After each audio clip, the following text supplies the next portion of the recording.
हाँ, unit second का revision करेंगे। अपनी एनसीईआरटी खुद ही खोलना तुम, हम तुम्हारी मदद नहीं करेंगे, ठीक। और सबको पता है दो दो शब्द बोलेंगे और साथ साथ देखते जाना, हम नहीं बताएंगे कहाँ अंडरलाइन करो कहाँ ना करो, जहां तुम्हें लगे वहां अंडरलाइन खुद ही कर लेना, खुद ही कहीं पर अंडरलाइन किया हुआ आएगा, ठीक। जब तुम्हारे सामने आए लगे तो अंडरलाइन कर लेना, नहीं छोड़ो। देखो हम तुम्हें फटाफट धीरे धीरे दो दो शब्द बोलते चल रहे हैं कि हम तुमसे कहा जा कहते हैं, इधर सुनो, अगर तुम ऐसे ही हमारे बारे में अध्ययन करो नग्न आंख से, नेकेड आई से, तो ये कहलाता है स्टडी ऑफ एक्सटर्नल अपीयरेंस। क्या कहलाता है? स्टडी ऑफ एक्सटर्नल अपीयरेंस को मार्फोलॉजी कहते हैं। हमारा पेट फाड़ो फिर नंगी आंख से पढ़ो तो आंतरिक संरचना का अध्ययन कहलाता है, अर्थात एनाटॉमी कहलाता है। और अंग निकालो, स्लाइस बनाओ, फिर माइक्रोस्कोप से पढ़ो तो कहलाता है हिस्टोलॉजी। क्या कहलाता है? Study of external appearance is called morphology, study of internal structure is called anatomy, और study of tissue is called histology. तो आज हम लोग बाह्य संरचना पढ़ेंगे, ग्रॉस स्ट्रक्चर पढ़ेंगे ना। तुम भी जानते हो कि किसी भी प्लांट की बात करें तो प्लांट जो होते हैं, और दो शब्द बोलेंगे ज्यादा नहीं, तुम भी जानते हो जब प्लांट की बात करें तो प्लांट में एक तो एरियल पार्ट होता है, क्या कहते हैं? स्टेम। और स्टेम की सबसे बड़ी खास बात होती है नोड, इंटरनोड होना, जहां से ब्रांचेज निकलती वहीं से निकलती है क्या? लीफ। और अंडरग्राउंड पार्ट को ज्यादातर माना जाता है क्या? रूट। ये रूट, स्टेम, लीफ तुम जानते हो प्लांट के वेजिटेटिव पार्ट कहलाते हैं। एंजियोस्पर्मिक प्लांट के केस में फूल को रिप्रोडक्टिव पार्ट मानते थे। क्या मानते थे? फूल को क्या मानते थे? Reproductive part. एंजियोस्पर्मिक प्लांट के जीवन में मेरे में पूछा जाता था मोस्ट इंपॉर्टेंट पार्ट कौन सा है? फ्लावर, क्योंकि उससे नेक्स्ट जनरेशन आती है, संतान आती है, पक्का। तो फिर बताओ हम लोग मार्फोलॉजी ऑफ जिम्नोस्पर्म पढ़ने जा रहे हैं कि मार्फोलॉजी ऑफ फ्लावरिंग प्लांट? और फ्लावरिंग प्लांट टेरिडोफाइट को कहते हैं कि एंजियोस्पर्म। और एंजियोस्पर्म के बॉडी को वेजिटेटिव पार्ट में किसको किसको मानेंगे? रूट, स्टेम और लीफ। फ्लोरल पार्ट को क्या मानेंगे? फूल को रिप्रोडक्टिव पार्ट। मार्फोलॉजी में हम लोग इसकी बात करेंगे, सबकी बात करेंगे ना। चलो पहले सबसे पहले बात करेंगे रूट की। अच्छा ये बताओ कि किसी भी पौधे की रूट कहां से निकलती है? तो तुमने जाना कि जमीन में ऐसे बीज डाला होगा, अंकुरण हुआ तो बच्चा बाहर निकला, पौधे का बच्चा। पौधे के बच्चे में ये स्टेम होता है, यहां पर तुम्हें ध्यान हो या डिवाइडिंग सेल का मास होता है, ऊपर भी डिवाइडिंग सेल का मास होता है। जरा इसका नाम क्या था? रेडिकल। क्या नाम था? तो ऐसी रूट जो रेडिकल से पहली बार निकलती है इसको प्राइमरी रूट कहते हैं। और कभी कभी इसके भी ऊपर ऐसे हो सकता है ब्रांचेज निकला है दूसरे नंबर के सेकेंडरी रूट, और इनके ऊपर भी निकला है तो टर्सरी रूट, और सबको मिला के टैप रूट सिस्टम कहते हैं। क्या कहते हैं? देखिए कौन बताएगा अगर समझ पाया हो, समझ पाए हो तो ये असली वाली है, सबसे पहले नंबर वाली, इसका नाम क्या है? Primary root. ये वाली जो है मान लो दूसरे नंबर की है, इसको क्या नाम दे? Secondary root. ये वाली मान लो तीसरे नंबर टर्सरी। देखिए कौन बताएगा? इनमें से तीनों में से हम किसको लिख सकते हैं? फर्स्ट ऑर्डर की लेटरल रूट। इनमें से किसको मानेंगे? एक नंबर की, दो नंबर की, तीन नंबर है? तीन है, एक प्राइमरी रूट, दो सेकेंडरी रूट, तीन टर्सरी रूट। इसमें किसको फर्स्ट ऑर्डर की लेटरल रूट मानेंगे? फर्स्ट ऑर्डर की लेटरल रूट है, तो हम कहेंगे कि दो नंबर वाली को फर्स्ट ऑर्डर की लेटरल ब्रांच मानेंगे, क्योंकि ये तो खुद है। अब पहली बार साइड में जो निकली है वो ये है, तो ऐसे तो ये सेकेंडरी रूट है, या कैसे तो फर्स्ट ऑर्डर की लेटरल रूट, और ये ऐसे तो टर्सरी रूट है, सेकेंड ऑर्डर की लेटरल रूट। तो ये पूरा रूट सिस्टम मिला के क्या कहोगे? Tap root. क्या कहोगे? मोनोकॉट में कुछ और देखा गया, जब सीड अंकुरित होता है, पौधा निकलता है, तो जो रेडिकल से रूट ग्रो कर रही होती है ये जल्दी ही नष्ट हो जाती है। प्लूमेल से स्टेम तो बन गया लेकिन रूट नष्ट हो जाती है। फिर जो बेसल नोड है यहाँ से तमाम धागा निकलते, और ऐसे रूट को क्या कहोगे? Fibrous root. क्या कहोगे? लेकिन हम ऐसे नहीं बताया करते, हमको मजा नहीं आता। हमको तो ये लगता है कि रूट को ऐसे बताओ कि नंबर एक टैप रूट सिस्टम, नंबर एक टैप रूट सिस्टम, नंबर दो एडवेंटिशियस रूट सिस्टम। जब रूट निकले रेडिकल से तो टैप करना चाहिए, और अदर देन रेडिकल निकले तो एडवेंटिशियस। अब अदर देन रेडिकल में भी वो निकली कहां से है, इस आधार पर तीन शब्द बोले जा सकते हैं। अगर वो बेसल नोड से निकली है, सबसे नीचे वाले नोड से निकली है, जैसा कि ग्रास फैमिली में देखने को मिलता है, तो उसको कहना चाहिए, ये कहना चाहिए फाइब्रस रूट। और मान लो बोगनविलिया ब्रायोफिल्लम का नाम सुना? उसमें लीफ से नीचे रूट निकल आती है, तो इनको लीफ से निकली फोलियर रूट या लीफ रूट कह सकते हो। लेकिन अगर तुमने कहीं बरगद का पेड़ देखा हो, उसके यहाँ नोड से निकल आती है, यहां से निकल आती है, तो इस तरह से जब नोड इंटर नोड से निकले तो इनको ट्रू एडवेंटिशियस रूट कहते हैं। लीफ से निकले फोलियर रूट कहते हैं, और बेसल नोड से निकले फाइब्रस, और ये सब आती हैं इस कैटेगरी में, किसमें? एडवेंटिशियस। तो देखे कौन बताएगा? प्राइमरी रूट याद आई, सेकेंडरी रूट याद आई, टर्सरी रूट याद आई, फर्स्ट ऑर्डर की लेटरल रूट, सेकंड ऑर्डर की लेटरल रूट। अच्छा, प्राइमरी रूट अलॉन्ग विद इस ब्रांचेस मिला के क्या कहोगे? Tap root. अच्छा ये बताओ, प्राइमरी रूट जहां रेडिकल से निकली रूट नष्ट हो जाए तो कहीं से और निकले तो क्या कहोगे? एडवेंटिशियस। अच्छा ये बताओ, एडवेंटिशियस रूट स्वयं 3 प्रकार बता सकते थे। बेसल नोड से निकल सकती ना, और कहां से निकल सकती? लीफ से निकल सकती ना, या फिर अदर इंटरनोड नोड से निकल सकती। हमें देखें कौन बताएगा कि ये बता दो हमें चलते चलते कि ग्रास फैमिली में कैसी होती है। अच्छा तुम्हें बरगद में याद आया? बरगद में भी हमने अभी तुम्हें बताई थी ना, जिनको हम लोग बाद में कहा करेंगे प्रॉप रूट। क्या कहा करेंगे? प्रॉप। इस तरह से रूट की कहानी खत्म हो गई कि किसको लेटरल रूट कहते हैं और किसको कहते हैं कौन सी रूट। एक सवाल कभी पूछा गया होगा कि root play insignificant role in absorption of water, किसमें? तो तुम जानते हो पिस्टिया और इकॉर्निया, ये पानी वाले पौधे हैं कि जमीन वाले पौधे? ये कैसे पौधे हैं? पानी वाले पौधे हैं। और पानी वाले पौधे रूट क्या कहीं से भी कुछ भी एब्जॉर्ब कर लेते हैं, इसलिए यहां पर इनका कम रोल है। चलो अच्छा, रीजन ऑफ रूट हमें बिल्कुल नहीं बताने चाहिए। यह है मान लो जमीन, अर्थात आधार, अर्थात बेस। बेस से लेकर अपेक्स की तरफ बात करें, यहां पर तो कुछ थिम्बल लाइक स्ट्रक्चर होती है जो सॉइल पार्टिकल को भेदने में मदद करती है, क्योंकि उसके जस्ट नीचे नाजुक सा टिश्यू है, मेरिस्टेमेटिक टिश्यू है। अगर घर्षण कहीं लग गया तो ये मेरिस्टेमेटिक सेल रप्चर कर जाएंगे। तो जो रूट कैप वाला जोन होता है, सबसे बड़ा फंक्शन यही होता है, protection to the meristematic zone. और इसके बाद जब यहाँ डिवाइड होती है सेल, फिर वो गुब्बारे की तरह फूलना शुरू करती है। तो क्या कहोगे इस जोन को? Zone of elongation. और आगे आते आते ये सेल्स अपने अपने संबंधित टिश्यू में डिफरेंशिएट कर जाती हैं। हो सकता है इनमें से कोई पिथ में बदल जाए, कोई पेरिसाइकिल में बदल जाए, इंडोडर्मिस में बदल जाए, कॉर्टेक्स में बदल जाए, एपिडर्मिस में बदल जाए। और जो एपिडर्मल सेल्स होती ना, इन्हीं पे ट्यूबुलर आउटग्रोथ भी निकलने लगती हैं। क्या कहते हैं ट्यूबुलर आउटग्रोथ को? Root hair. और जहां जितने रूट हेयर उतना ज्यादा सरफेस एरिया, उतना ज्यादा वाटर एब्जॉर्प्शन। इसलिए फिर बताओ कि नंबर 1 जोन क्या है? जोन ऑफ रूट का है। नंबर दूसरा कौन? Zone of meristem. नंबर तीसरा कौन? Zone of elongation. नंबर चौथा कौन?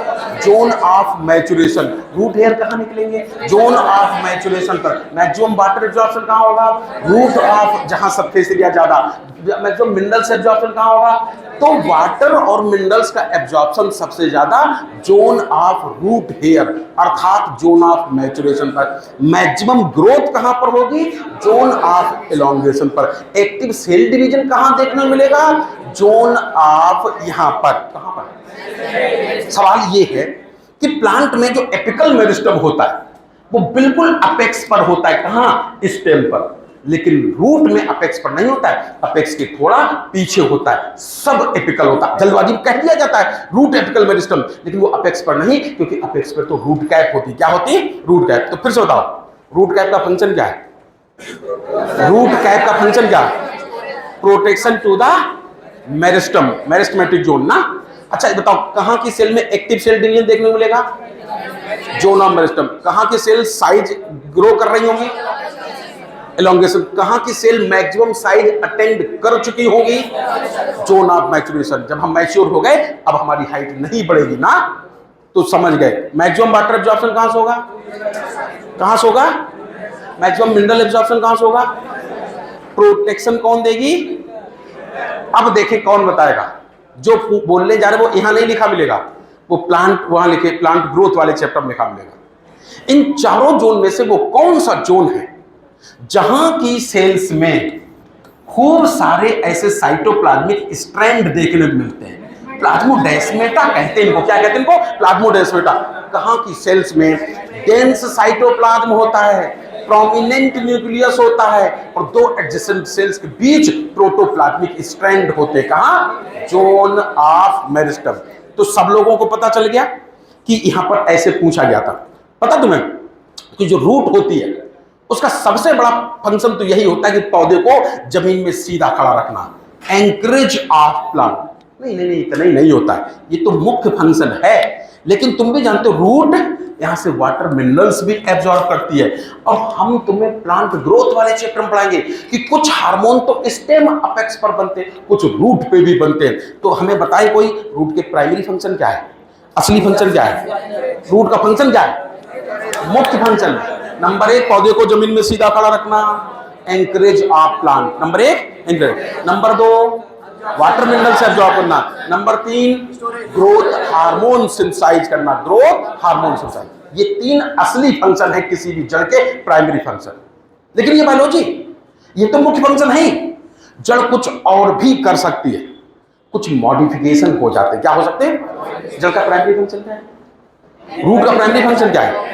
पौधे को जमीन में सीधा खड़ा रखना, एंकरेज ऑफ प्लांट। साथ साथ सॉइल में से क्या, वाटर मिनरल से एब्जॉर्प्शन, और साथ ही साथ ग्रोथ हार्मोन सिंथेसिस करना प्राइमरी फंक्शन है। क्या है? प्राइमरी फंक्शन ही माना जाएगा किसी भी रूट का, पक्का। लेकिन हमने कहा था इन फंक्शंस के अलावा, अच्छा तुम्हें एक बार ऐसे पूछा गया, बात आई तो बता देंगे, वो आगे भाग जाएगा, कि तुम जानते हो होम माने समान, लोकस माने स्थान, 2 प्रकार के अंग सुनते हो, होमोलोगस और एनालोगस।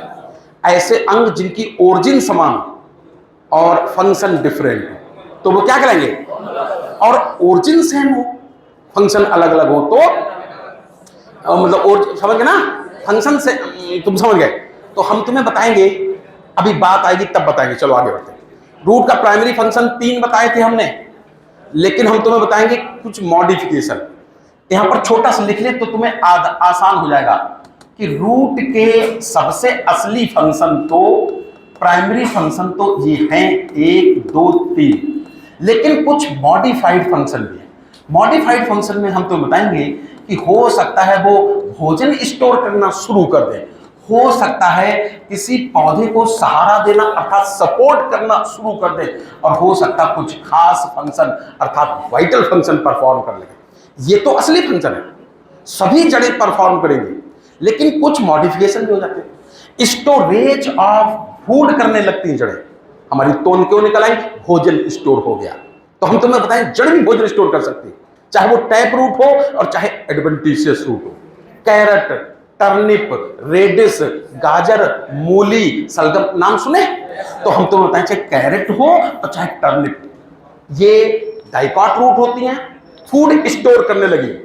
लेकिन चाहे डहलिया हो और चाहे शकरकंदी, क्या कहते हैं अंग्रेजी में, शकरकंदी, स्वीट पोटैटो, तो हम तुम्हें बताएंगे ये भी होती है क्या, जड़, और फूड स्टोर करती है। अंतर ये है कि डहलिया और स्वीट पोटैटो ये मॉडिफाइड एडवेंटिशियस रूट होती हैं, और गाजर, मूली और सलगम जो होते हैं ये मॉडिफाइड टैप रूट के मॉडिफिकेशन है। स्टोरेज ऑफ फूड चक्कर में फूल गए हैं 2011। तो चूंकि दोनों ही रूट हैं और सेम फंक्शन है, तो इसलिए स्टोरेज ऑफ फूड, तो इसलिए ये होमोलोगस कहलाएगी। अच्छा तुम्हें बताया था कभी कभी रूट जो होती है सपोर्ट करने लगती है पौधे का। कभी मक्का का पौधा देखना, गेहूं का पौधा देखना, तो तुम देखोगे कि नोड से तमाम ऐसे रस्सियां टाइप की निकलती, क्या कहते हैं, स्टिल्ट रूट। क्या कहते हैं इनको? बेस्ट एग्जांपल बताओ किसमें होती है? मेज में। क्या गन्ने में भी देखी है क्या? मेज में, शुगर कैन में। और तुमने बरगद का पेड़ देखा हो, उस पर खूब ब्रांचेज निकलती, ब्रांचेज भारी भरकम होती हैं, कहीं टूट न जाए, भगवान ने सहारा देने के लिए ये जड़ें बनाई। क्या कहते हैं? Tap root. और बताते गजब की बात तो ये है कि अब अगर मेन ट्रंक मर भी जाए तो भी बरगद का पौधा मरता नहीं है, ये अपने आप में जड़ें इतना मजबूत होती हैं, इसलिए कहा जाता है अमर होता है बरगद का पौधा। लार्जेस्ट बनियान ट्री कहाँ है? कोलकाता में। क्या? तो तुम हमें जरा बताओ, तुम्हें इस सब के अलावा एक और बात बताई कि चलो हमने तुम्हें stilt root, sugar cane and maize, tap root, banyan tree कुछ वाइटल फंक्शन भी परफॉर्म करती है। जैसे बेस्ट एग्जांपल बताएं, हमारी तरह फिजियोलॉजी परफॉर्म करती है। जैसे जो राइजोफोरा होता है, दलदली जमीन पे उगता, कभी कलकत्ता जाना या गोवा जाना, समुद्र किनारे दलदली, तो वहां जमीन ऊपर निकल आती जड़ें, और उनमें होते छोटे छोटे छेद जिससे वो गैसियस एक्सचेंज कर लेती है, श्वसन कर लेती हैं। तो हमें बताओ जरा कि रिस्पायरेटरी रूट नाम सुना? रिस्पायरेटरी रूट किसमें पाई जाती है? राइजोफोरा में। वो यहाँ की तरह मीजोफिटिक एरिया में उगता है कि स्वैम्पी एरिया में उगता है? दलदली एरिया में उगता है राइजोफोरा। और न्यूमोस माने शब्द एयर होता है, फेफड़ों में इंफेक्शन हो जाए निमोनिया कहते हैं, तो उन जड़ों को कहते क्या? रेस्पिरेटरी रूट को निमेटोफोर्स कहते हैं।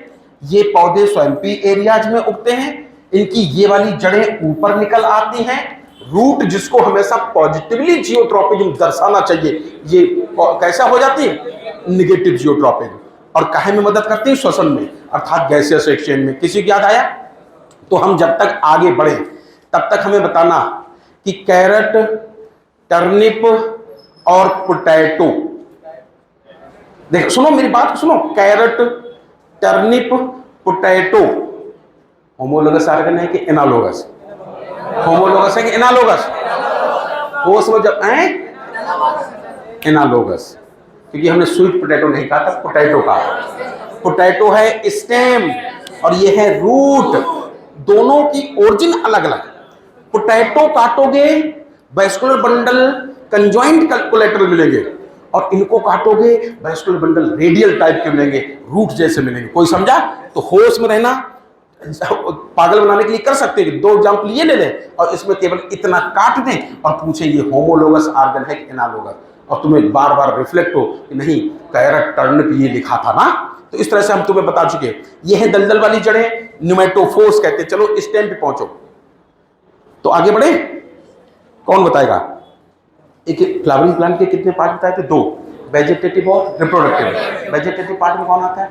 Root, stem, leaf. Reproductive part में कौन आता है? फ्लावर, रूट, स्टेम, लीफ, इसमें आते हैं वेजिटेटिव। अच्छा, रूट का प्राइमरी फंक्शन एंकरेज, और देखो सीधा खड़ा है, एक ही प्राइमरी होते हैं, 3 होते हैं, 3 anchorage. Number 2 water minerals absorption. Number 3 synthesis of growth hormone. Number 3 synthesis of growth hormone. क्या इसके अलावा जड़ें कुछ और भी करती हैं?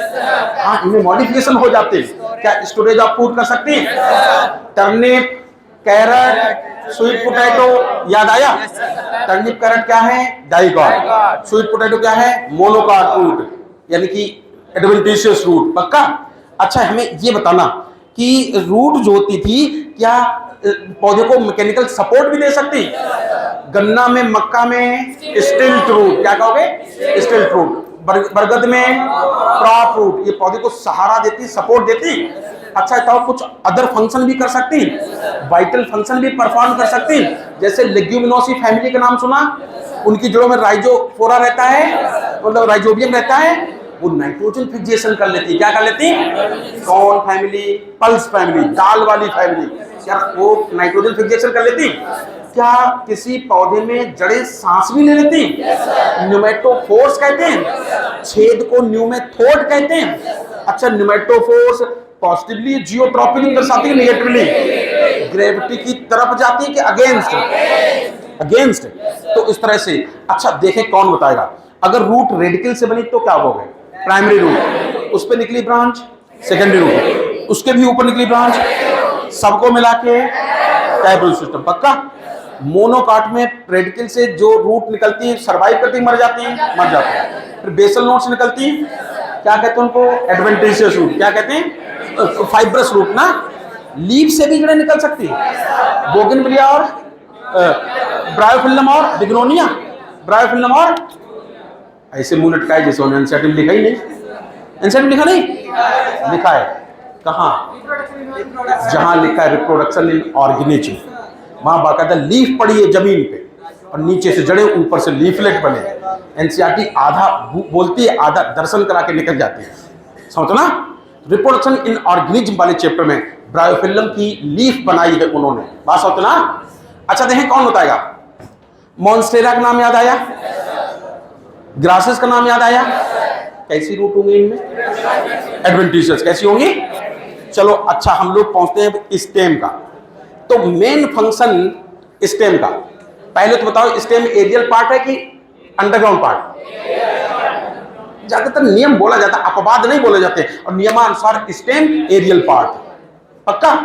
और स्टेम जो होता है, इसका सबसे बड़ा फंक्शन तो यही होता है कि जो रूट ने वाटर मिनरल्स एब्जॉर्ब किया है उसको पौधे के प्रत्येक पार्ट तक पहुंचाना, चाहे शिखर की बात हो चाहे लीफ की बात हो। Conduction of water and minerals, ये इसका मेन पार्ट है। लेकिन साथ ही साथ हम बताएं, इसमें जो ब्रांचेज निकलती हैं वो खूब अच्छे से फैलाने का काम करता है स्प्रेड। तो प्राइमरी फंक्शन है स्प्रेडिंग आउट ऑफ ब्रांचेज, सबसे बड़ा फंक्शन किया है। अलग बात है कि ये भी प्लांट हार्मोन सिंथेसाइज कर सकते हैं। हमने तुमसे कहा कई बार ऐसा होता कि आलू देखें और देखें, समझना, अदरक देखें, समझ नहीं आता है कौन स्टेम कौन रूट। स्टेम जिसकी सबसे बड़ी बात होती है इस पे नोड और इंटरनोड होना, दो गांठ के बीच के पोर्शन क्या कहते हैं, इंटरनोड। जबकि नोड और इंटरनोड नहीं होती कहां, रूट पर। और हम तो बताएं जहां नोड होती है वहीं साइड में डिवाइडिंग सेल का मास हो सकता है, और साइड दाएं और बाएं को लेटरल कहते हैं। तो यहां पर डिवाइडिंग सेल का मास है, इसको लेटरल बड कहेंगे। टॉप पर डिवाइडिंग सेल का मास है, इसको टर्मिनल या एपिकल बड कहेंगे। हाँ, लीफ के अगर बगल में डिवाइडिंग सेल मास है तो ये भी एक प्रकार का लेटरल बड तो है, लेकिन ये एक्सिला में है, आर्मपिट में है, बगल में। मेडिकली इस बगल को आर्मपिट को एक्सिला कहा जाता है। तो लेटरल बड ही एक्सिलरी बड कहलाती है जब वो लीफ के एक्साइल में मौजूद होती है। कोई समझा? स्टेम का काम क्या होता है? ब्रांचेज को खूब फैलाना। दूसरा फंक्शन क्या होता है? वाटर और मिनरल्स को प्रत्येक पार्ट तक कंडक्शन करना। पक्का? स्टेम के ऊपर नोड इंटरनोड होती ही नहीं होती। जो बहुत इंपॉर्टेंट पॉइंट है वो अंडरलाइन है, वो तो तुम याद रखना, हम ऐसे बकते चल रहे हैं, ठीक? जो बहुत इंपॉर्टेंट है, लेकिन हम थोड़ा थोड़ा हिंट देते चल रहे हैं। फिर बताओ, नोड इंटरनोड होना किसका लक्षण है? नोड इंटरनोड होना किसका लक्षण है? ब्रांचेज को फैलाना किसका लक्षण है? कंडक्शन ऑफ वाटर मिनरल्स किसका लक्षण है? बोलो। ये तो मेन फंक्शन है, सभी करते होंगे, लेकिन हम तुम्हें बताएं कुछ मॉडिफिकेशन भी हो जाते हैं और हम तुम्हें बताएंगे कि इसलिए कुछ अंडरग्राउंड स्टेम बताएंगे, कुछ हम तुम्हें सब एरियल बताएंगे और कुछ हम तुम्हें बताएंगे एरियल। कैसे बताएंगे? ये इनके ओरिजिनल फंक्शन नहीं, ये तो मॉडिफिकेशन है। अंडरग्राउंड स्टेम में नंबर 1 राइजोम याद आया होगा, नंबर 2 ट्यूबर याद आया होगा, नंबर 3 कॉर्म याद आया होगा, नंबर 4 बल्ब याद आया होगा। याद आया? तो इस तरह से इनमें से हम तुम्हें बताएंगे कि ज्यादातर जो होते हैं वो फूड स्टोर करते हैं, और वरना कुछ तो वेजिटेटिव प्रोपेगेशन में भी मदद करते हैं, 1 से 2 बनाने में भी मदद करते हैं। तो राइजोम, जिसका एग्जाम्पल सब लोग जानते थे, lotus turmeric ginger and banana, lotus turmeric ginger and banana. Tuber में सबसे चर्चित है पोटैटो, कौन है? और इसलिए कहा जाता है आलू में जो आंखें दिखाई पड़ती हैं, पोटैटो आईज जो होती हैं, वो बेसिकली क्या होती हैं? लेटरल बड होती हैं। कहीं कहीं लेटरल बड लिखा होता, कहीं कहीं एक्सिलरी बड लिख दिया जाता। कोई समझा? इस तरह से। तो फिर से बताओ, अंडरग्राउंड स्टेम के कौन कौन से टाइप्स हैं? Rhizome, tuber, corm, bulb.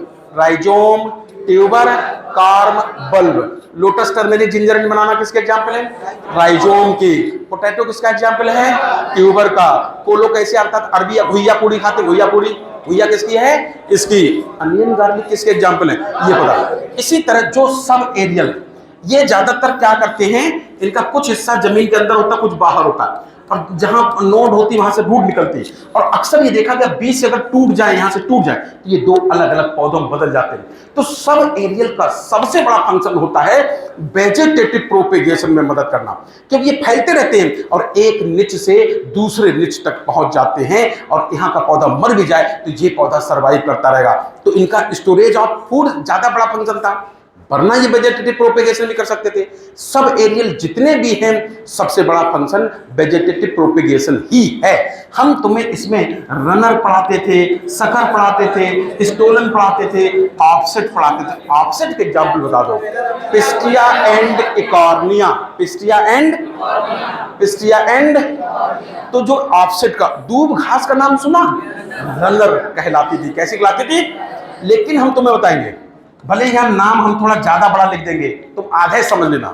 कुछ स्टेम दिखने में तो हवा में होते हैं, लेकिन कमबख्त मॉडिफाई हो जाते हैं, और उसमें हम तुम्हें बताएंगे स्टेम थॉर्न। क्या बताएंगे? तो क्या हमें ये पढ़ाना पड़ेगा क्या कि थॉर्न माने होता कांटा, और कांटे ही किया करते फूलों की हिफाजत, फूलों को बचाने कोई माली नहीं आता, ऐसा एक शायर ने कहा था, हमने नहीं। तो तुम पता चल गया कि ये वो मॉडिफाइड स्टेम है जो ग्रेजिंग एनिमल्स से पौधे के प्राणों की रक्षा करेंगे ना।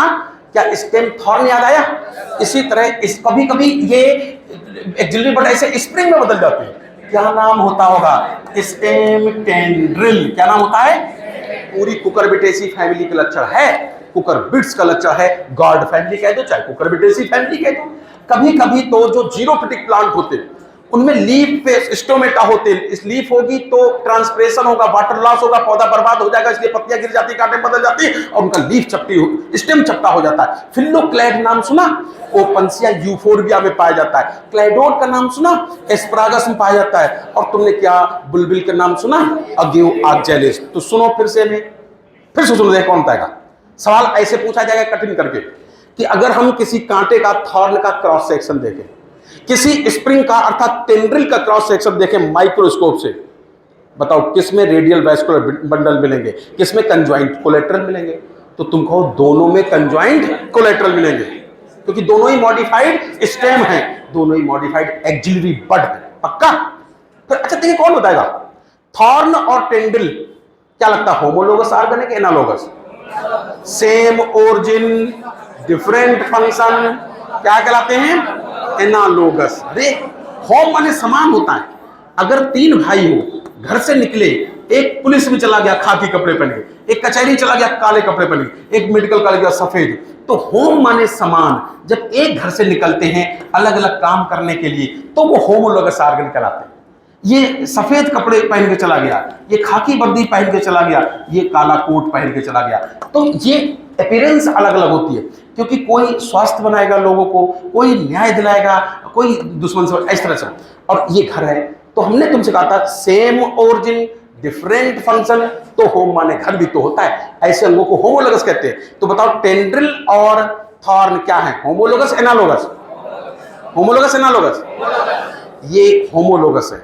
इनकी आंतरिक संरचना एक है, क्योंकि ओरिजिन सेम है, फंक्शन अलग अलग होता है। कहां एक प्रोटेक्शन देता है और एक सपोर्ट देता है। तो तुम्हें समझ में आ गया होगा कि जिंजर, पोटैटो, टर्मेरिक, जिमीकंद, कोलोकैसिया, इसने ऐसा सच लिख दिया कि सब अंडरग्राउंड स्टेम।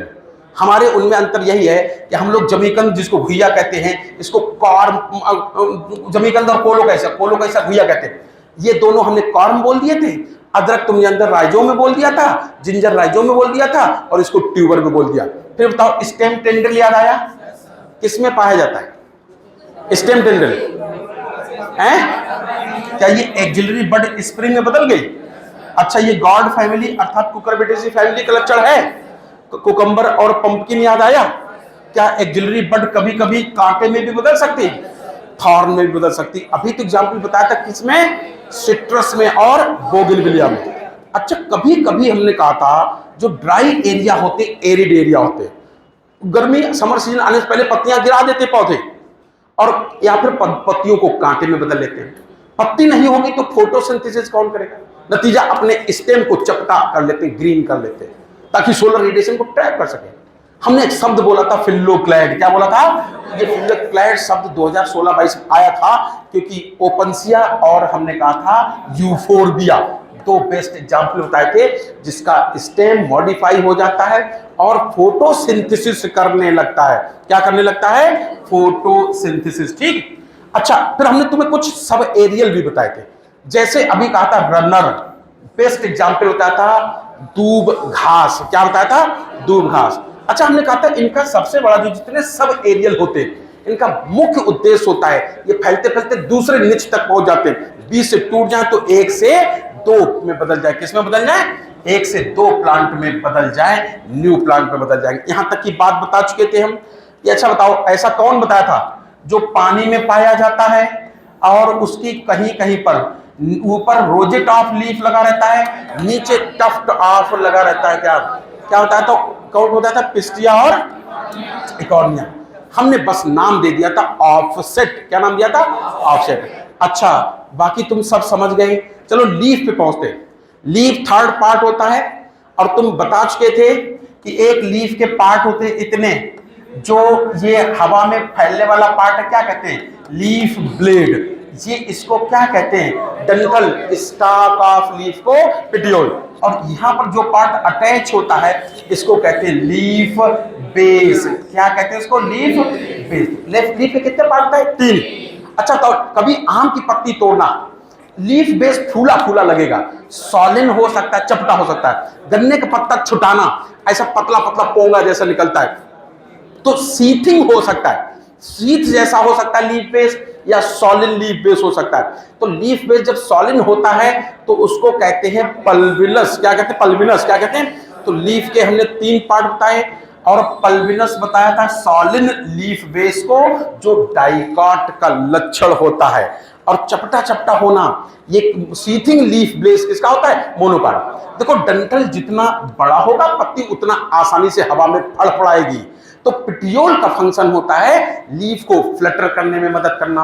लेकिन सबसे ज्यादा सरफेस एरिया किसका होगा? अच्छा, लीफ ब्लेड का, लमीना का। इसलिए इसका सबसे बड़ा काम क्या होगा?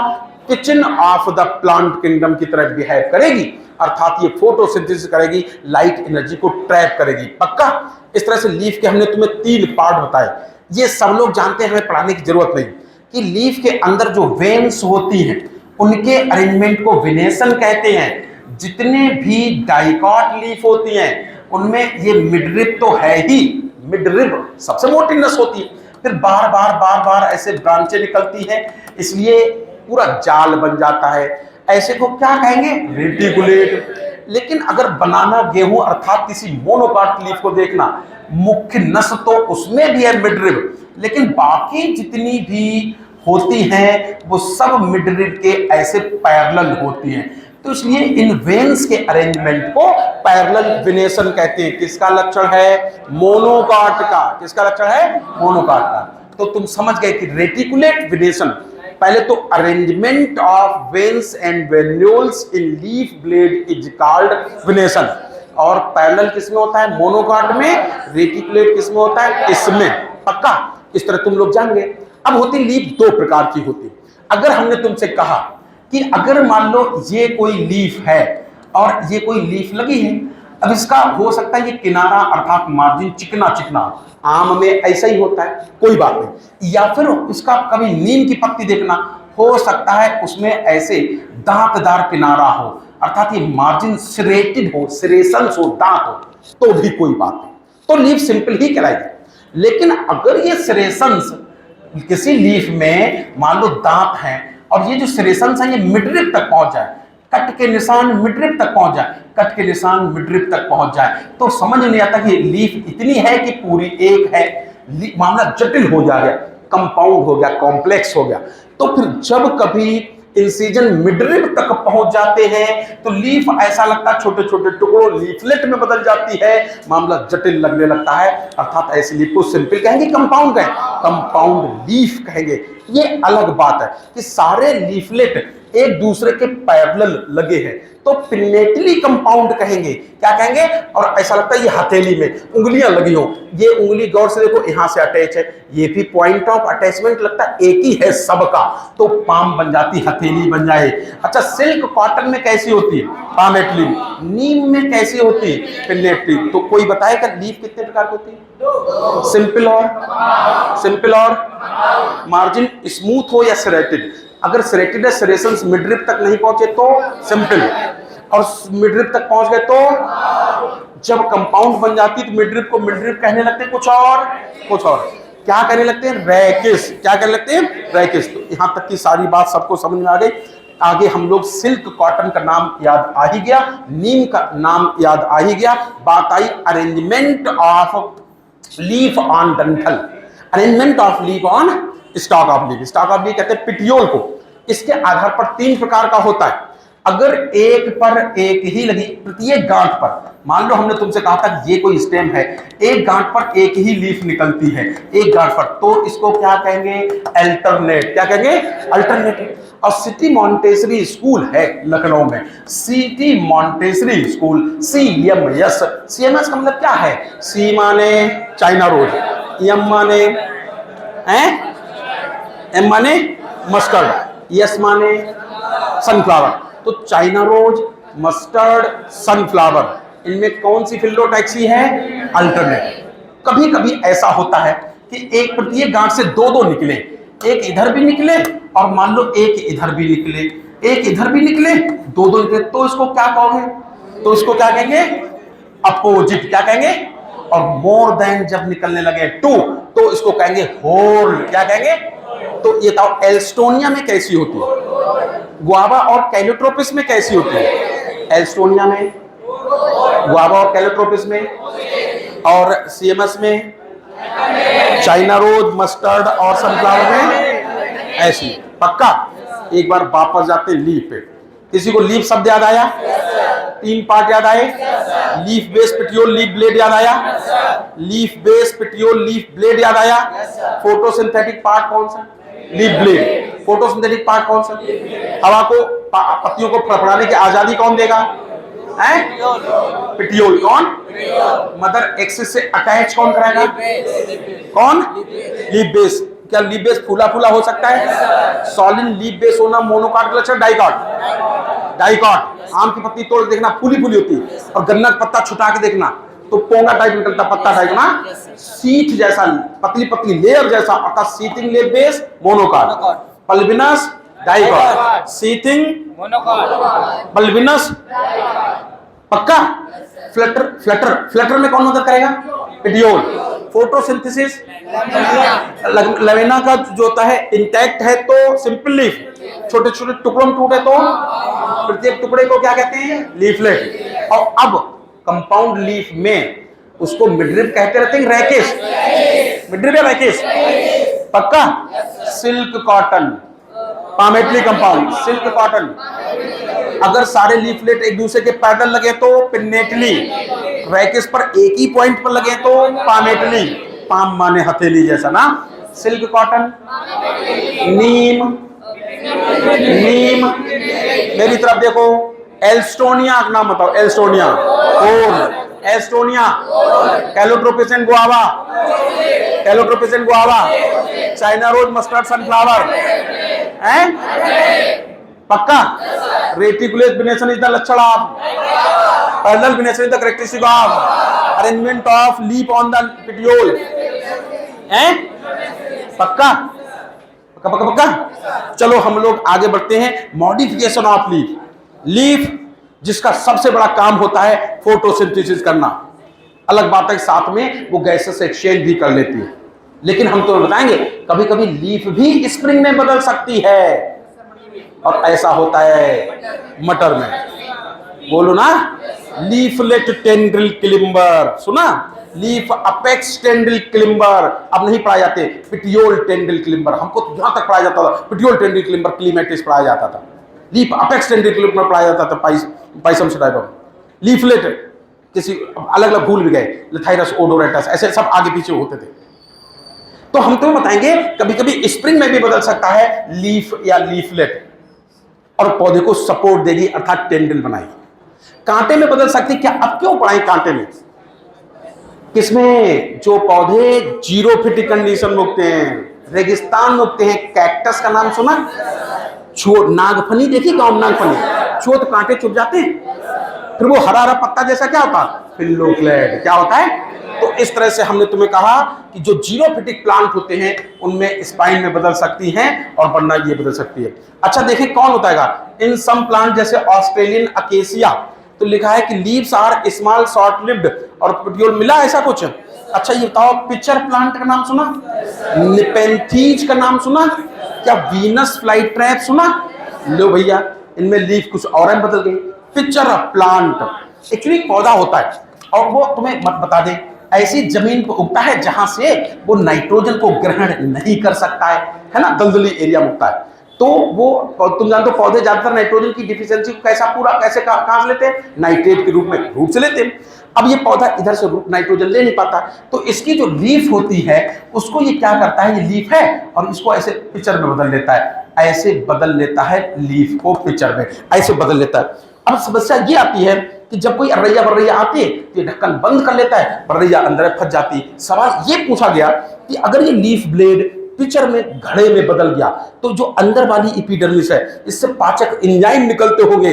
बताओ, कार्बोहाइड्रेट को पचाने वाले एंजाइम निकलते होंगे कि प्रोटीन को पचाने वाले? प्रोटीन को, क्योंकि नाइट्रोजन का सोर्स कौन है? प्रोटीन। तो यहां से प्रोटियोलिटिक एंजाइम निकलते और उसी नाइट्रोजन को यहां से ग्रहण कर लेता है। बड़ा अच्छा सवाल पूछा जाता था कि जो इंसेक्टिवोरस प्लांट हैं ये इस तरह से हेटेरोट्रॉप्स कहना चाहिए कि पार्शियल हेटेरोट्रॉप्स कहना चाहिए?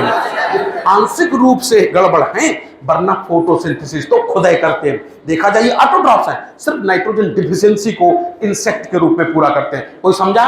तो क्या वीनस फ्लाई ट्रैप याद आया? उसकी मक्खी, उसकी लीफ इंसेक्ट को ट्रैप करने में बदल गई। नेपेंथीज का नाम याद आया?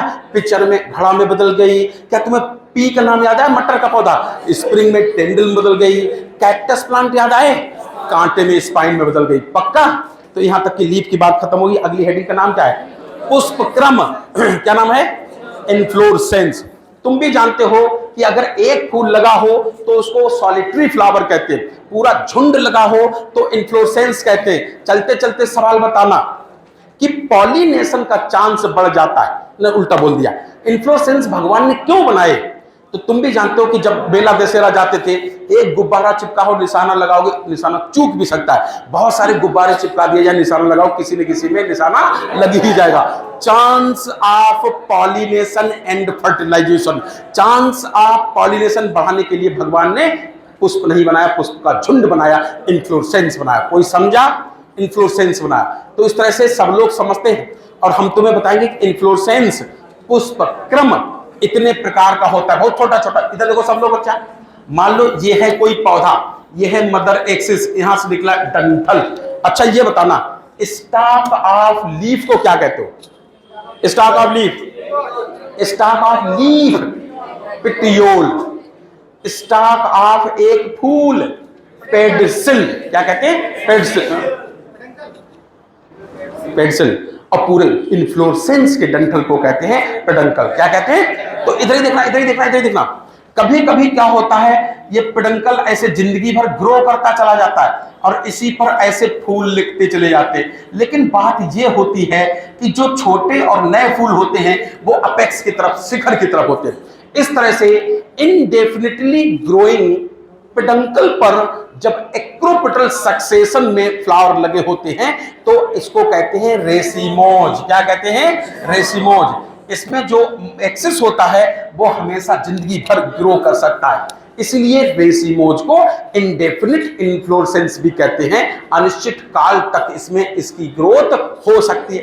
कभी कभी ऐसा होता है कि ये पेडंकल चला चला चला, लेकिन इसकी एपिकल बड जो है फूल में बदल गई, नतीजा ग्रो करना बंद हो गया। इसके जस्ट नीचे जो नोड होती, फिर ये वाली लेटरल बड ग्रो करने लगती, ग्रो की फूल में बदल गई। तो यहाँ पर जो नए फूल होते हैं वो हमेशा नीचे की तरफ होते हैं, बेस की तरफ होते हैं। इसमें पेडंकल की ग्रोथ अनिश्चित काल तक नहीं, एक निश्चित काल तक हो सकती है।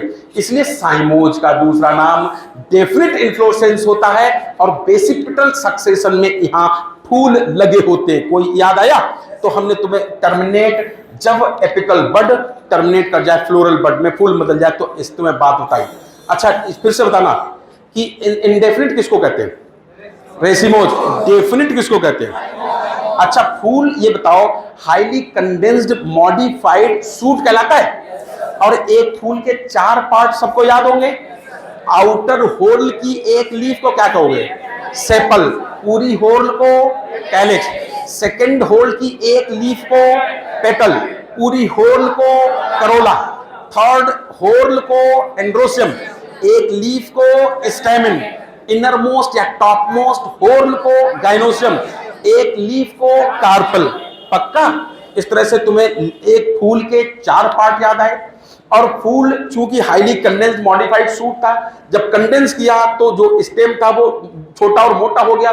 इसी मोटे पार्ट को कहते हैं स्वागतम, थैलेमस या रिसेप्टिकल कहते हैं। याद आया? ये सब बातें बताती। अच्छा ये फूल के 4 पार्ट होते हैं। संतान प्राप्त करने के लिए आवश्यक कौन सा?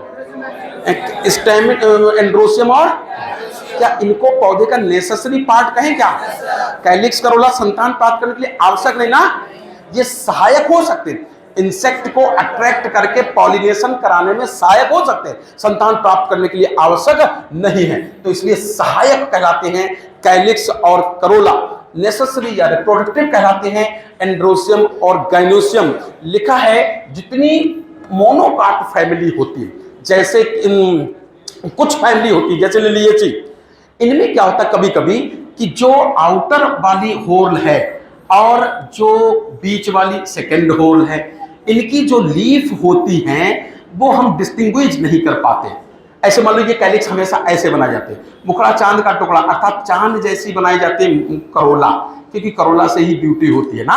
कभी कभी कुछ पौधे ऐसे होते हैं जिनमें सेपल और पेटल को दूर से देख के डिस्टिंग्विश नहीं कर सकते, दोनों शकल सूरत में एक समान होते, तो ना फिर इसको सेपल ना फिर इसको पेटल, कुछ और एक कहने लगते हैं टेपल, क्या कहते हैं, और तब इन होल को कैलिक्स नहीं कहते हैं, करोला नहीं कहते, कुछ और कहते हैं, क्या, पेरियंथ। लिलिएसी फैमिली का लक्षण है, किसका लक्षण है, लिलिएसी फैमिली का लक्षण है। अच्छा एक बात बताओ, किसी फूल पे एंड्रोसियम गाइनोसियम दोनों है, यूनिसेक्सुअल है बाइसेक्सुअल, और केवल इन तो फिर यूनिसेक्सुअल। अच्छा ये बताओ किसी भी रेडियाई से दो बराबर भागों में काटे तो कहलाएगा कैसा, एक्टिनोमॉर्फिक। एक ही जगह से दो बराबर भागों में काटे जाइगोमॉर्फिक। याद आया, ज्यादातर सभी फैमिली एक्टिनोमॉर्फिक ही होती हैं, लेकिन तुम बताओ मटर का फूल कैसा होता है, जाइगोमॉर्फिक। तो तुम हमें लगता नहीं कि एक्टिनोमॉर्फिक फ्लावर के तुम्हें एग्जाम्पल याद करना चाहिए, तुम्हें याद वास्तव में करना चाहिए बाइलेटरल सिमेट्री वाले अर्थात जाइगोमॉर्फिक वाले। कौन से होते हैं, पी, गुलमोहर, बीन और कैसिया। डायरेक्टली इनडायरेक्टली बोले तो ये सब एक ही फैमिली के पौधे। एक फैमिली पहले पाई जाती थी लेग्यूमिनोसी, जिसकी स्वयं 3 सब फैमिली होती थी, पैप्लियोनेटी, सिजेलपिनोइडी और माइमोसाइडी, ये उसी के एग्जाम्पल हैं। तो इसी में होते थे जाइगोमॉर्फिक फ्लावर। अच्छा एक देखें कौन बताएगा, जब किसी फूल के प्रत्येक होल को इक्वल पार्ट्स में डिवाइड कर सके तो क्या कहोगे, और इक्वल पार्ट्स में डिवाइड ना कर सके तो ऐसा कहोगे।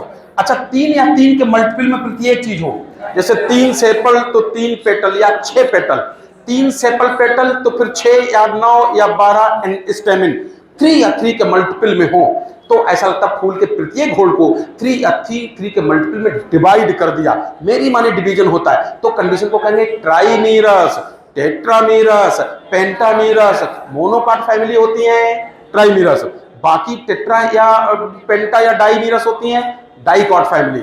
डाइमीरस भी एक होती है, तुम्हारे सिलेबस में नहीं है। टेट्रामीरस का सबसे बड़ा एग्जांपल क्रूसीफेरी होती है, बाकी सारी फैमिली कैसी होती है, पेंटामीरस ही होती है। कभी कभी ऐसा भी होता है फूल जहां पे लगा होता है वहां डंठल होता है, और यहाँ फूल के बाद यहाँ पर भी लीफ लाइक स्ट्रक्चर निकलती है, ब्रैक्ट कहते हैं। अगर है तो ऐसे फूल को ब्रैक्टिएट, नहीं है तो एब्रैक्टिएट कहते हैं।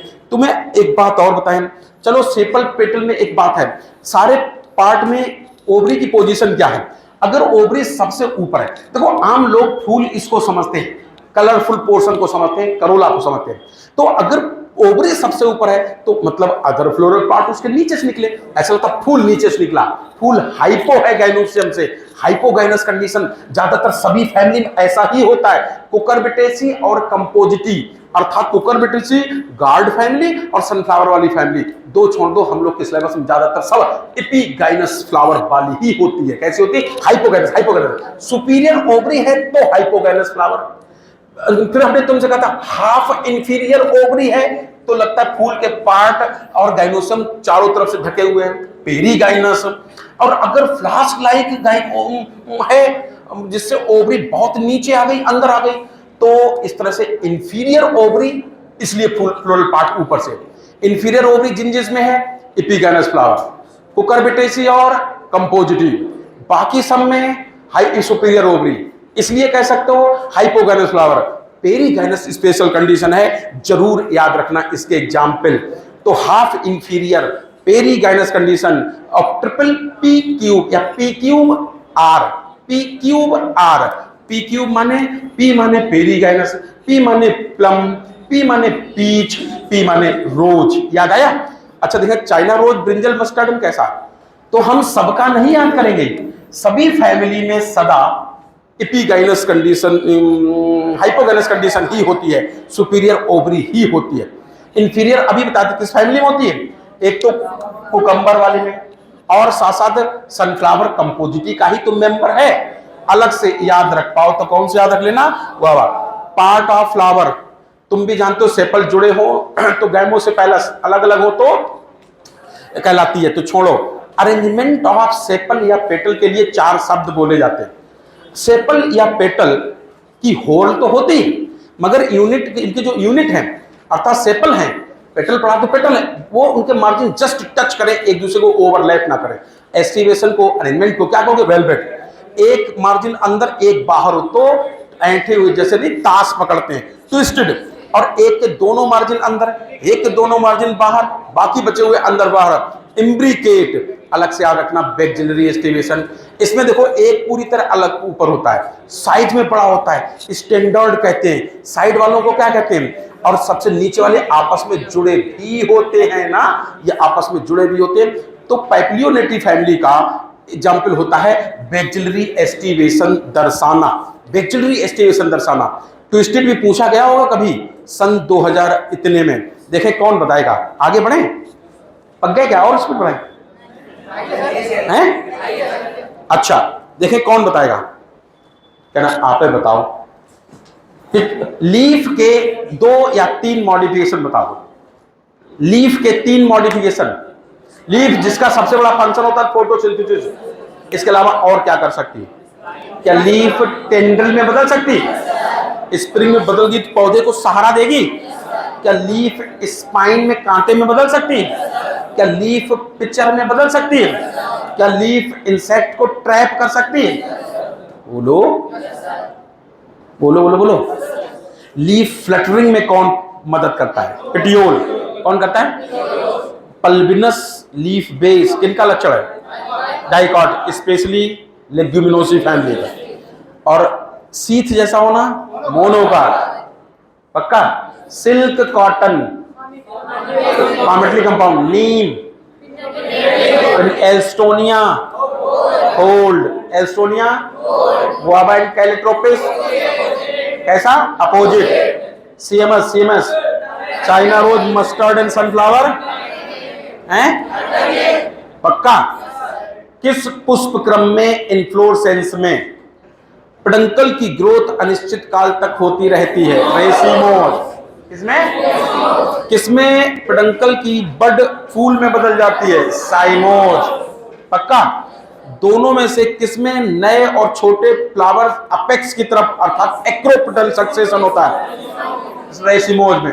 बेसिपेटल अरेंजमेंट होता है साइमोज में। पक्का? अच्छा ये बताना कि तुम हमें फूल हाईली कंडेंस्ड मॉडिफाइड शूट कहलाता है, क्या तुम्हें फ्लोरिकल्चर शब्द याद आया? एक फूल के 4 पार्ट याद आए? रिप्रोडक्टिव पार्ट याद आए? एसेसरी पार्ट याद आए? कैलिक्स, करोला, एंड्रोसियम, गाइनोसियम याद आया? वेलवेट, ट्विस्टेड, इम्ब्रिकेट और बताओ ये बैक्सिलरी एस्टिवेशन किसका लक्षण है? पैप्लियोनेटी का। किसका याद लक्षण है? पैप्लियोनेटी। देखें कौन बताएगा? अच्छा, गुआवा में पेरीगाइनस होती है कि इंफीरियर हो गई? गुआवा में, गुआवा में हैं? अच्छा, ट्रिपल पी आर का बताओ। पी क्यूब आर का मतलब? पी माने पेरीगाइनस, पी माने पी, और पी माने पीच, प्लम और रोज। पीच, प्लम, रोज, पीपीआर। तो इनमें हो गई पेरीगाइनस। और सनफ्लावर में और कुकम्बर में और गुआवा में कैसी हो गई? एपीगाइनस फ्लावर, क्योंकि इंफीरियर ओवरी होती है ना। अच्छा हम तुम्हें बताएं स्टेमिन? बिल्कुल नहीं बताएंगे कि किसी पौधे का रिप्रोडक्टिव तो पार्ट है ही।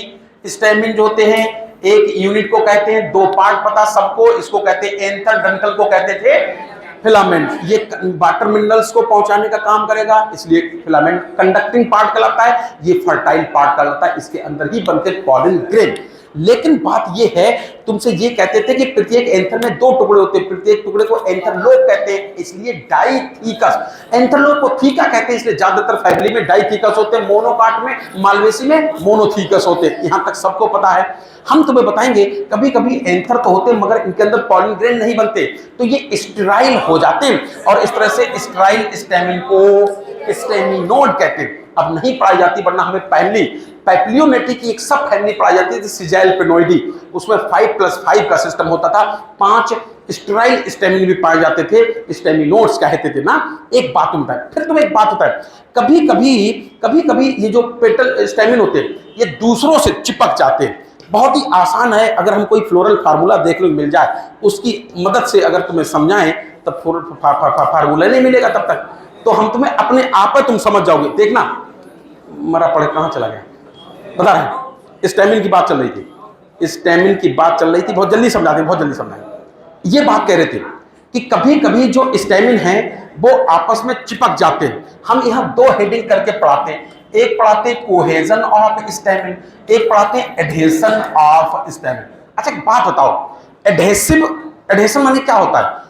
Attractive force between two different molecule, तो ऐसे अट्रैक्टिव फोर्स को एडहेसिव फोर्स कहते हैं।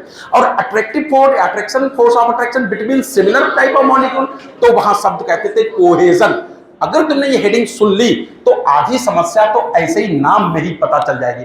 अगर हम तुम्हें कोहेजन ऑफ स्टेमिन पढ़ा रहे, इसका मतलब 2 सिमिलर चीज के बीच अटैचमेंट पढ़ा रहे, अर्थात स्टेमिन का स्टेमिन से अटैचमेंट पढ़ा रहे। मान लो ये एक स्टेमिन है, मान लो ये दूसरा स्टेमिन है।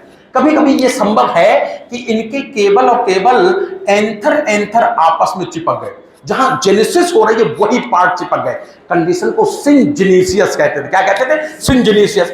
कभी कभी ऐसा भी होता है कि मान लो ये एक स्टेमिन है, मान लो ये एक दूसरा स्टेमिन है, मान लो ये एक तीसरा स्टेमिन है, लेकिन इनका केवल फिलामेंट चिपक गया। फा माने फिलामेंट, फा माने फस, फा माने फिलामेंट, फा माने फस। अब एक ही बंडल में चिपक गए, मोनोडेल्फस। ऐसे 2 बंडल बन जाते, डाइडेल्फस।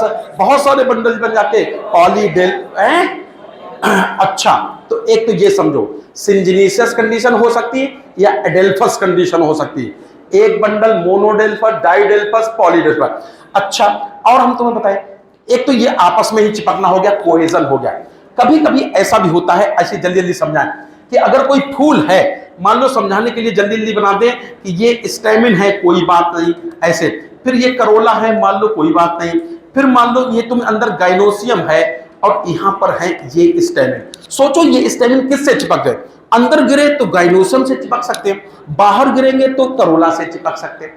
तो एडहेशन 2 ही प्रकार का संभव है, या तो गाइनोसियम से चिपक जाए, कंडीशन को गाइनेंड्रस कंडीशन कहा जाता है, भले तुम्हारे सिलेबस में नहीं है, या फिर बाहर की तरफ अगर ये गिरे तो इससे ही चिपकना मजबूरी है। कूद के करोला के सेपल से तो कभी नहीं चिपक सकते, पेटल से ही चिपक सकते। अगर पेटल चिपक गए तो एपिपेटैलस कंडीशन कहलाएगी। क्या कहलाएगी? और कार्पल से चिपक गए तो गाइनेंड्रस कंडीशन कहलाएगी। कभी कभी ऐसा होता है, जैसा कि तुम भी लिलिएशन जानते थे कि ना सेपल कहलाते ना पेटल कहलाते, कुछ और है कहलाते, क्या? टेपल। और उनसे चिपक जाए तो एपिफिलस कंडीशन कहलाएगी। क्या कहलाएगी? तो सबको पता हो गई कि मोनोडेल्फस, चलो फटाफट समझाओ। एडेल्फस, फस में कौन चिपकेगा? फस में फिलामेंट। कौन चिपकेगा? एक ही बंडल में सारे चिपक गए, और 2 बंडल चिपक गए तो डाइडेल्फस, और 2 से ज्यादा बंडल है तो सिट्रस में कैसा होता है? पॉलीडेल्फस। डाइडेल्फस किस में होती? क्या तुम्हें 9+1 याद आया? पैप्लियोनेटी में 9+1 याद आया? 2 बंडल होते हैं। और मोनोडेल्फस किसमें? मालवेसी फैमिली में।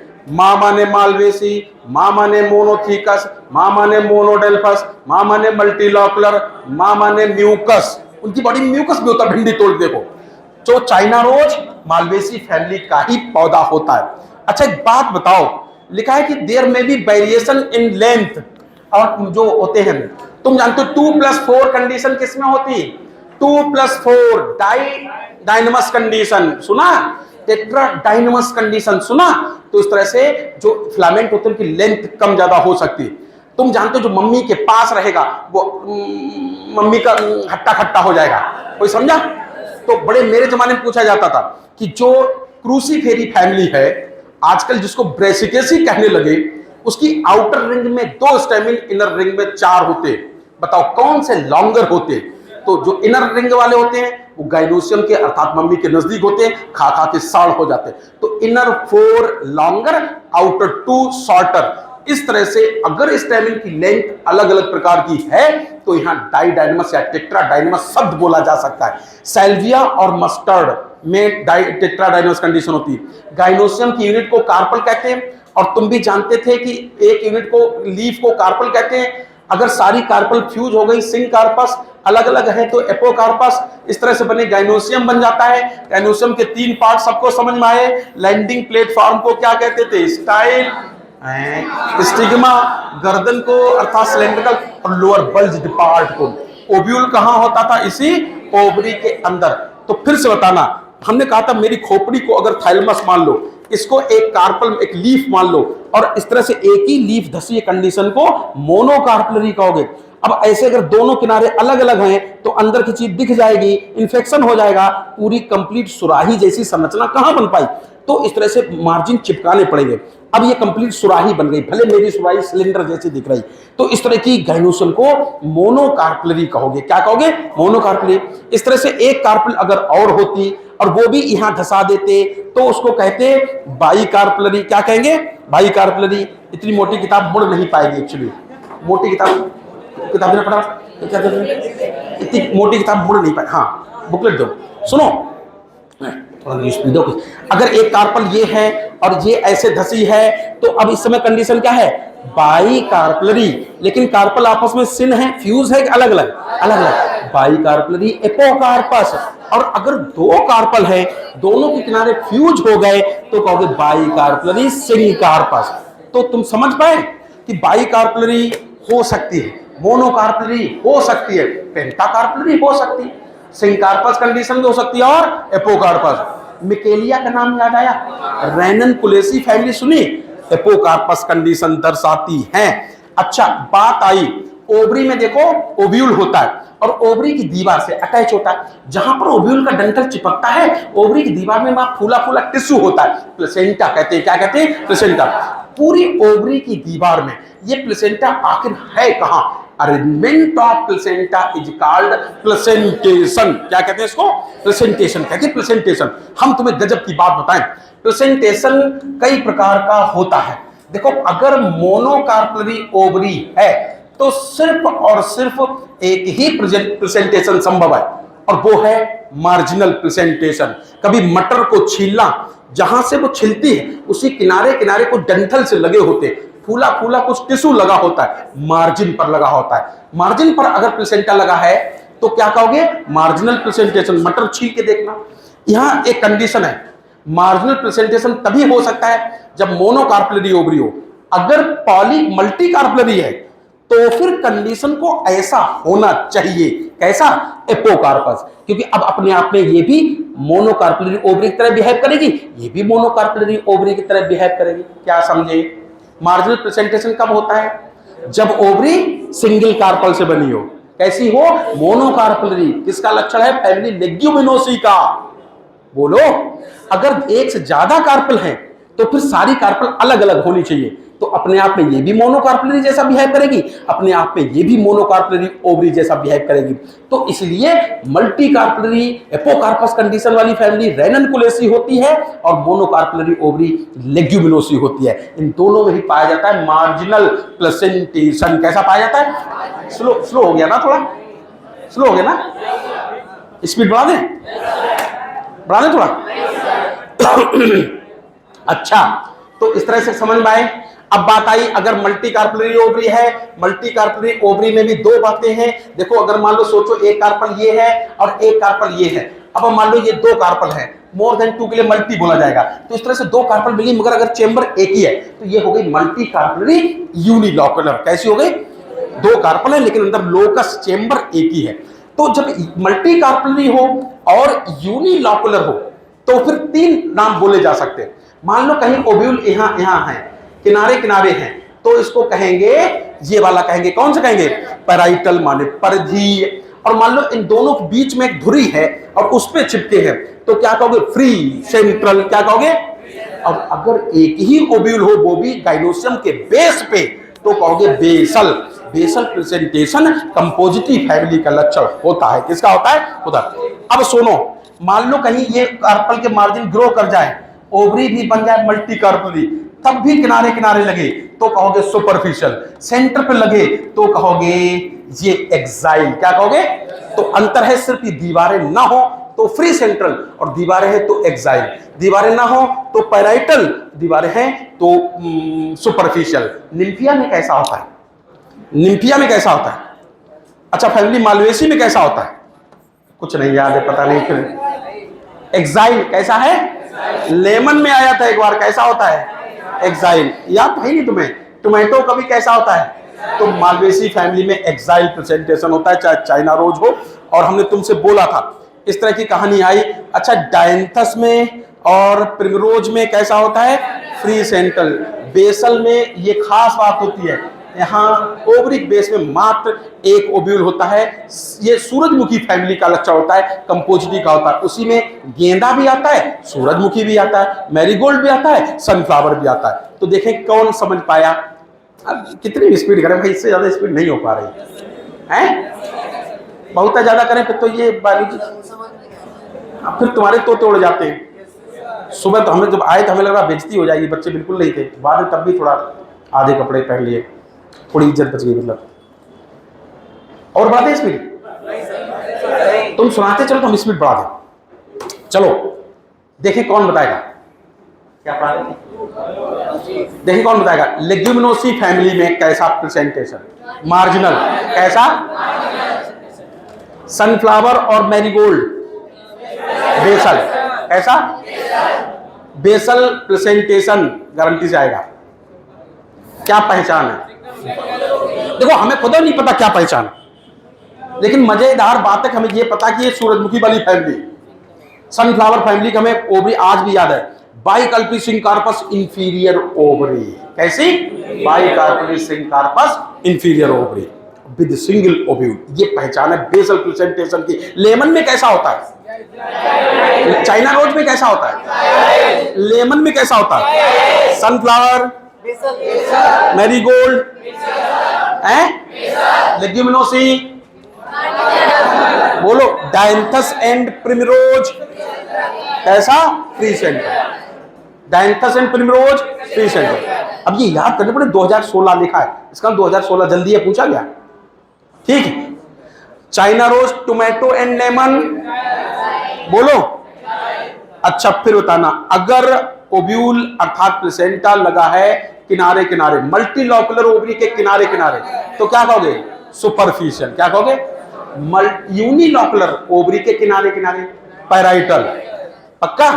तो इस तरह से हमने तुम्हें प्लेसेंटल बताया। चलो फ्रूट बताओ। अच्छा आफ्टर फर्टिलाइजेशन ओवरी किसमें बदल जाती? फ्रूट में। आफ्टर फर्टिलाइजेशन ओवरी किसमें बदल जाती? फ्रूट में।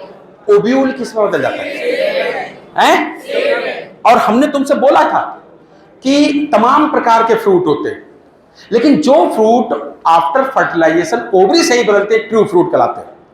अदर देन ओवरी बनते तो स्यूडो कार्प अर्थात फॉल्स फ्रूट कहलाते हैं। जैसे सेब में, नाशपाती में थैलमस ग्रो कर जाता है, फ्रूट में बदल जाता है। फ्रूट तुमने देखे होंगे ड्राई हो सकते हैं, ड्राई फ्रूट्स खाते हैं लोग, बादाम बादाम, और गूदेदार अर्थात फ्लैशी फ्रूट्स होते हैं, आम खाते हैं। तो दोनों प्रकार हो सकते हैं। तुम्हारे सिलेबस में जो फ्रूट है वो ड्रूप टाइप का फ्रूट है। कैसा है? ड्रूप टाइप का फ्रूट है। ड्रूप टाइप के फ्रूट की पहचान क्या है? चाहे तो आम को मन में सोचो, चाहे कोकोनट। आम जब सबसे ऊपर खाते तो छिलका छीलते, सबसे बाहर है पेरिकार्प। क्या है? रेशेदार गूदा आम का खाते हैं, रेशेदार गूदा। मीजोकार्प होती है, वो खाते हैं, फ्लैशी होती है, अंदर गुठली निकलती है, पत्थर जैसी कठोर ईंटा से फोड़नी पड़ती है, स्टोनी हार्ड होती है इंडोकार्प। चाहे तो आम में देख लो, चाहे कोकोनट में। अलग बात है कोकोनट का वो पोर्शन खाते नहीं, जो जटा नारियल जो कभी देखा शादी बारात में आता है, ऊपर बिल्कुल पतला पतला कागज जैसा चिपका होता है, थिन पेपरी आउटर वॉल होती है फ्रूट की, इपिकार्प कहते हैं। अंदर रेशा जिससे रस्सियां बनाई जाती है, मीजोकार्प। और अंदर हमारी सिर की तरफ मजबूत होता है इंडोकार्प। स्टोनी हार्ड कौन है? इंडोकार्प। तो इस तरह से तीनों को मिला दें तो क्या कहते हैं? पेरिकार्प। फिर से बताओ, मैंगो में क्या खाते हैं? मीजोकार्प। कोकोनट में क्या खाते हैं? लिक्विड क्या कहते हैं? इंडोस्पर्म। नारियल पानी क्या होता है? Nuclear type endosperm, liquid endosperm. और जो गरी खाते क्या होता है? सेलुलर टाइप का एंडोस्पर्म, उसको कर्नेल कहते हैं। क्या कहते हैं? कर्नेल। तो इस तरह से कोकोनट में क्या खाते हैं? 2 बार पूछा गया होगा, 2017 और 2012 में। एंडोस्पर्म खाते हैं। गरी वाले पोर्शन को सेलुलर टाइप का एंडोस्पर्म का एग्जांपल होता है, उसको कभी कभी कर्नेल भी कहते हैं। All the thing inside seed coat is called kernel. और लिक्विड एंडोस्पर्म का, न्यूक्लियर टाइप के एंडोस्पर्म का बेस्ट एग्जांपल होता है नारियल पानी अर्थात कोकोनट मिल्क। तो मैंगो और कोकोनट ये ड्रूप टाइप के एग्जाम्पल हैं। लिखा है they develop from monocarpellary superior ovary और वन सीडेड। पागले हो जाओगे, कौन रट सकता है इसको? कोई ये नहीं रट सकता है। बस ये जानो कि आम के अंदर गुठली एक निकलती मैनी, इसलिए तुम्हें याद रहेगा ना। और हमने तुमसे क्या कहा कि सभी की ओवरी सुपीरियर ही है, कुकुरबिटेसी और कंपोजिटी को छोड़ दिया जाए। अच्छा, मिडिल लेयर फ्लेसी है, गूदेदार है, इसलिए एडिबल है। किसमें? ये। और पत्थर जैसी कठोर कौन सी होती है? और कोकोनट में मीजोकार्प को खाते हैं कि नहीं खाते? नहीं, वो तो रेशेदार होती है, उससे रस्सी बस्सी बना सकते हो। अच्छा, आफ्टर फर्टिलाइजेशन ओव्यूल किसमें बदल जाते हैं? सीड। किसमें बदल जाते हैं? सीड में बदल जाते हैं, सबको पता है। अच्छा, चना का बीज देखा, जो छेद होता है उसको क्या कहते हैं? माइक्रोपाइल। क्या कहते हैं? अच्छा, तब वो मोनोकाट सीड है डाइकॉट? Dicot seed. अब मोनोकाट सीड में तुम्हें गेहूं याद आया? सीरियल प्लांट मेज याद आई? डाइकॉट में तुम्हें डाइकॉट फैमिली याद आई? ग्राम पे। चलो, स्ट्रक्चर ऑफ डाइकॉट सीड बिल्कुल नहीं बताएंगे।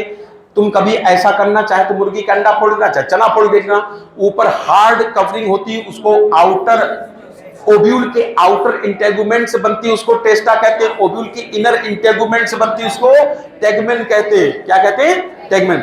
जहां ओव्यूल का डंठल होता है, जिस जगह पर जुड़ा होता है, उस पॉइंट ऑफ अटैचमेंट को हाइलम कहते हैं। और जो छेद होता है जहां से पानी अंदर जाएगा, उसको कहते हैं माइक्रोपाइल। क्या कहेंगे? सबको पता है ये सारी बातें। और कहा था कि किसी ओव्यूल के अंदर एम्ब्रियो होता है और एंडोस्पर्म होता है और सीड कोट होती है। तीन ही पार्ट बताए थे किसी भी सीड के का। क्या? सीड कोट, और साथ बताया था एम्ब्रियो, और बताया था एंडोस्पर्म। एम्ब्रियो के 3 पार्ट स्वयं बताए थे।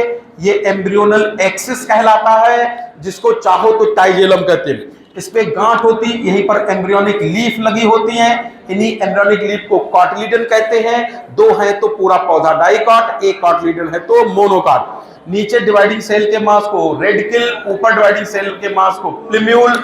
जहां पर नोड है अर्थात जहां पर कॉटिलीडन लगे, ऊपर के पार्ट को एपिकोटाइल, नीचे के पार्ट को हाइपोकोटाइल। ऊपर अगर सीट है मोनोकॉट में तो कोलियोटाइल, नीचे सीट है तो कोलियोराइजा। सबको याद आया? इस तरह से हम तुम्हें बताए थे। ये जरूर कहा था कि किसी भी सीड के अंदर भोजन 2 ही जगह भरा हो सकता है, या तो कॉटिलीडन में या एंडोस्पर्म। अगर किसी के कॉटिलीडन मोटे मोटे फूले फूले दिखे, इसका मतलब भोजन कॉटिलीडन में स्टोर कर लिया गया, अर्थात एंडोस्पर्म नहीं बचा है। ऐसे को एक्स एल्बुमिनस कहेंगे, अर्थात नॉन एंडोस्पर्मिक कहेंगे। जैसे चना फोड़ो, मटर फोड़ो, 2 मोटे मोटे टुकड़े निकलते हैं, तो इसका मतलब चना मटर में कॉटिलीडन में भोजन स्टोर कर लिया गया, एंडोस्पर्म नहीं हुआ होगा ज्यादा, इसलिए उनके नॉन एल्ब्यूमिनस या एक्स एंडोस्पर्म कहलाएंगे। गेहूं फोड़ो तो कॉटिलीडन नहीं निकलते, आटा सा निकलता है, तो गेहूं मक्का में एल्ब्यूमिनस अर्थात एंडोस्पर्मिक होते हैं। तो कैस्टर कभी फोड़ के देखी? उसमें भी नहीं निकलता है ना। तो इस तरह से तुम पता चलेगा कि ये कौन से एंडोस्पर्मिक होते हैं, कौन से नॉन एंडोस्पर्मिक होते हैं। किसी मोनोकॉट में तुम समझ गए, मक्का के दाने को काट के देखे, ये तो है पूरा एम्ब्रियो, इसको हम अलग से बनाए तो जल्दी समझा देंगे। ऐसा लगता है ये है एम्ब्रियोनल एक्सिस, इस पर ये स्कूटे निकला है स्कूटेलम अर्थात सिंगल सील्ड सैप्ड कॉटिलीडन। ऊपर प्लिम्यूल है तो नीचे रेडिकल है, ऊपर कुछ सीथ लगी है कोलियोटाइल, नीचे सीथ है तो कोलियोराइजा। इसको एक बक्से में बंद कर दिया गया ये। तो तुम्हें इसमें कुछ नहीं समझ में आएगा, इसमें समझ में आएगा कि स्कूटेलम क्या है। वैसे गेहूं में इस स्कूटेलम के दाईं तरफ टंग जैसा एक और कोई अपेंडेजेज निकलता है, एपिब्लास्ट कहते हैं। क्या कहते हैं इसको? एपिब्लास्ट। ये तो गया। एंडोस्पर्म वाला पोर्शन अलग है, और यहाँ पर प्रोटीन की लेयर भी होती है। क्या नाम है इसका? Aleurone layer. पता, मक्का का दाना एक सीड नहीं है, मक्का का दाना अपने आप में एक फ्रूट है। अलग बात है कि वो फ्रूट वाल, सीड वाल इतनी नजदीकी से चिपकी होती है, उनको अलग अलग डिस्टिंग्विश करना कठिन होता है। इसलिए सीड कोट और फ्रूट वाल एक साथ चिपकी रहती है। कोई समझ पाया? क्या समझ पाए? तो सीड के कितने पार्ट होता है? 3। सीड के कितने पार्ट होता है? सीड कोट, एम्ब्रियो और एंडोस्पर्म। सीड कोट, एम्ब्रियो और एंडोस्पर्म। स्वयं एम्ब्रियो के 3 पार्ट, एक्सिस, लीप्स, एक्सिस और लीप्स। एक्सिस में भी गांठ से ऊपर का एपिकोटाइल, गांठ से नीचे का हाइपोकोटाइल। अच्छा, कॉटलीडन एक है तो पौधा डाइकॉट, नहीं मोनोकॉट, 2 है तो डाइकॉट। और कटप्पा जैसा जो तलवार से युद्ध करते हैं, सील्ड साइड कहाँ होता है? मोनोकॉट में। मोनोकॉट के कॉटलीडन क्या कहते हैं? स्कूटेलम। पोलियोटाइल, पोलियोराइजा याद आए? अच्छा, एल्यूरान लेयर प्रोटीन की लेयर है, मक्का में पाई जाती है। किसमें पाई जाती? मेज में। और स्पीड बढ़ाएं, ये है फ्लोरल फार्मूला, सुन लो। कुछ नहीं, डायग्राम देखकर ही पहचानने का आया था कि ये किस फैमिली का है। ये क्रूसीफेरी फैमिली, जिसको आजकल ब्रेसिकेसी कहने लगते हैं, सरसों वाली फैमिली का। इधर देखो गौर से, पहले तो ये समझो, इस फूल को चाहे यहां से काटो तो भी 2 बराबर भाग हो जाएंगे, चाहे यहां से काटो तो बताओ, इसलिए ऐसे फूल को क्या कहोगे? एक्टिनोमॉर्फिक। क्या कहोगे? चाहे एक्टिनोमॉर्फिक कह दो, चाहे रेडियल सिमेट्री कह दो। फिर देखो गौर से, यहां ये गाइनोसियम है, फीमेल रिप्रोडक्टिव पार्ट, ये स्टेमिनम, मेल रिप्रोडक्टिव पार्ट। दोनों पार्ट है, इसलिए यूनिसेक्सुअल है कि बाइसेक्सुअल? बाइसेक्सुअल। अच्छा, ये जो आउटर होल होती कैलिक्स कहते हैं, जिस लेटर से रिप्रेजेंट करते के। गौर से देखो, ये एक होर्ल है, आउटर होर्ल है, इसमें 2 पत्तियां लगी हैं, और ये इनर होर्ल है, इसमें भी 2 पत्तियां लिखी। कैसे लिखा जाए? 2+2। कैसे लिखा गया? 2+2। हमने कहा था ये टेट्रामीरस फैमिली टाइप लग रही। फिर देखो यहाँ, ये एक ही होल में सारी बोकड़ा का चांद का टुकड़ा पीली पीली दिखती है, सुंदर सुंदर दिखती है। ये चांद जैसी बनाई जाती है, क्रिसेंटिक मून जैसी बनाई जाती है। करोला, एक लीफ को कहते हैं पेटल, टोटल 4 है। एंड्रोसियम को गौर से देखो, ये है स्टैमेन, जिनका तुम्हें जब भी ऐसे बनाया जाए तो लगता है एक लोब बनाया, फिर एक और बनाया, तो समझ में आ जाता है कि ये एंथर डाइथिकस टाइप का है। कैसा है? लेकिन अरेंजमेंट को गौर से देखो तो लगेगा कि बाहरी होल में सिर्फ 2 ही लगे हैं, और फिर अंदर वाली होल को देखो तो लगेगा अंदर वाली होल में 4 लगे हैं। इसलिए अरेंजमेंट को क्या कहोगे? 2+4 की 4+2? 4+2 लिख दिया तो गलत हो जाएगा, क्योंकि आउटर 2 स्मॉलर होते हैं, इनर 4 लॉन्गर होते हैं। टेट्राडाइनमस कंडीशन कहलाती है।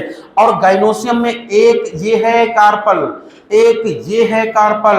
टोटल कितने कार्पल? बाइकार्पली। दोनों कार्पल अलग अलग हैं, जुड़े हैं। सिन कार्पस कंडीशन को दर्शाने के लिए ब्रैकेट लगाया जाता है। और तुम्हें बताएं, इस पूरे डायग्राम को देखकर हमको ये नहीं समझ में आता है, हमको ये नहीं समझ में आता है, भूल गए। समझ गए? फ्लोरल फार्मूला और फ्लोरल डायग्राम में एक बड़ा ड्रॉबैक होता है। फ्लोरल डायग्राम से हमें एस्टिवेशन तो समझ में आ जाता है, अरेंजमेंट ऑफ सेपल और पेटल समझ में आता है, लेकिन ओवरी की पोजीशन नहीं समझ में आती है, सुपीरियर है या इंफीरियर। ये फ्लोरल डायग्राम का ड्रॉबैक है, ओवरी की पोजीशन नहीं बताता है। मगर फ्लोरल फार्मूला से कुछ फायदा है, कुछ घाटा है। फ्लोरल फार्मूला से एस्टिवेशन नहीं समझ में आता है, लेकिन ओवरी की पोजीशन समझ में आ जाती है, सुपीरियर है या इंफीरियर। कोई समझा? ये फार्मूला किसका बना था? फैमिली क्रूसीफेरी का बना था। आजकल क्या कहते हैं उसको?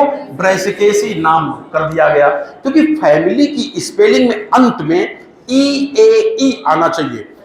ब्रेसिकेसी है ना, जैसे पहले कहते थे पैप्लियोरेटी, अब नाम बदल गया, फैवेसी कर दिया गया। पहले कहते थे ग्रेमिनी, अब नाम बदल दिया, पोएसी कर दिया गया था, क्योंकि स्पेलिंग में EAE आना जरूरी होता है किसी भी फैमिली में।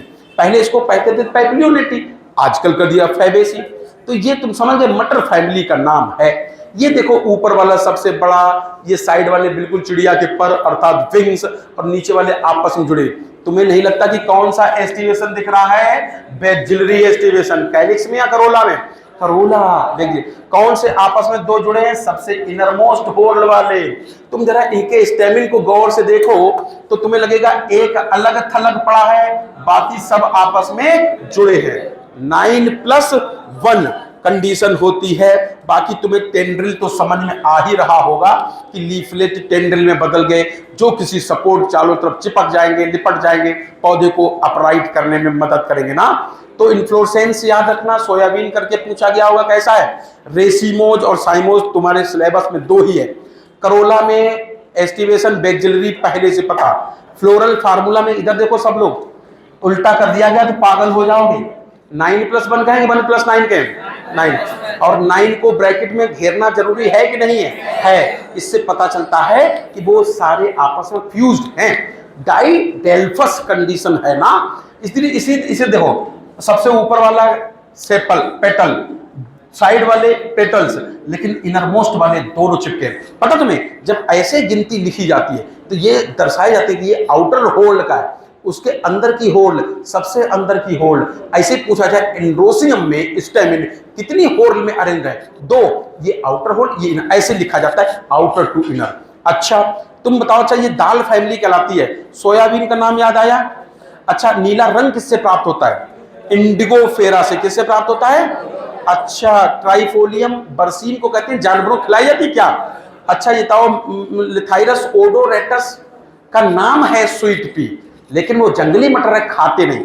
जिस मटर को खाते हैं उसको हम लोग स्वीट पी नहीं कहते, गार्डन पी कहते हैं। क्या कहते हैं? गार्डन। मुलैठी तुमने देखा हो, जिन लोगों के बोलते बोलते कंठ में दर्द होने लगता है तो गले में एक लकड़ी टाइप का आती, चबाते रहो तो गले में दर्द खत्म हो जाता है, मुलैठी कहते हैं दवाई के रूप में।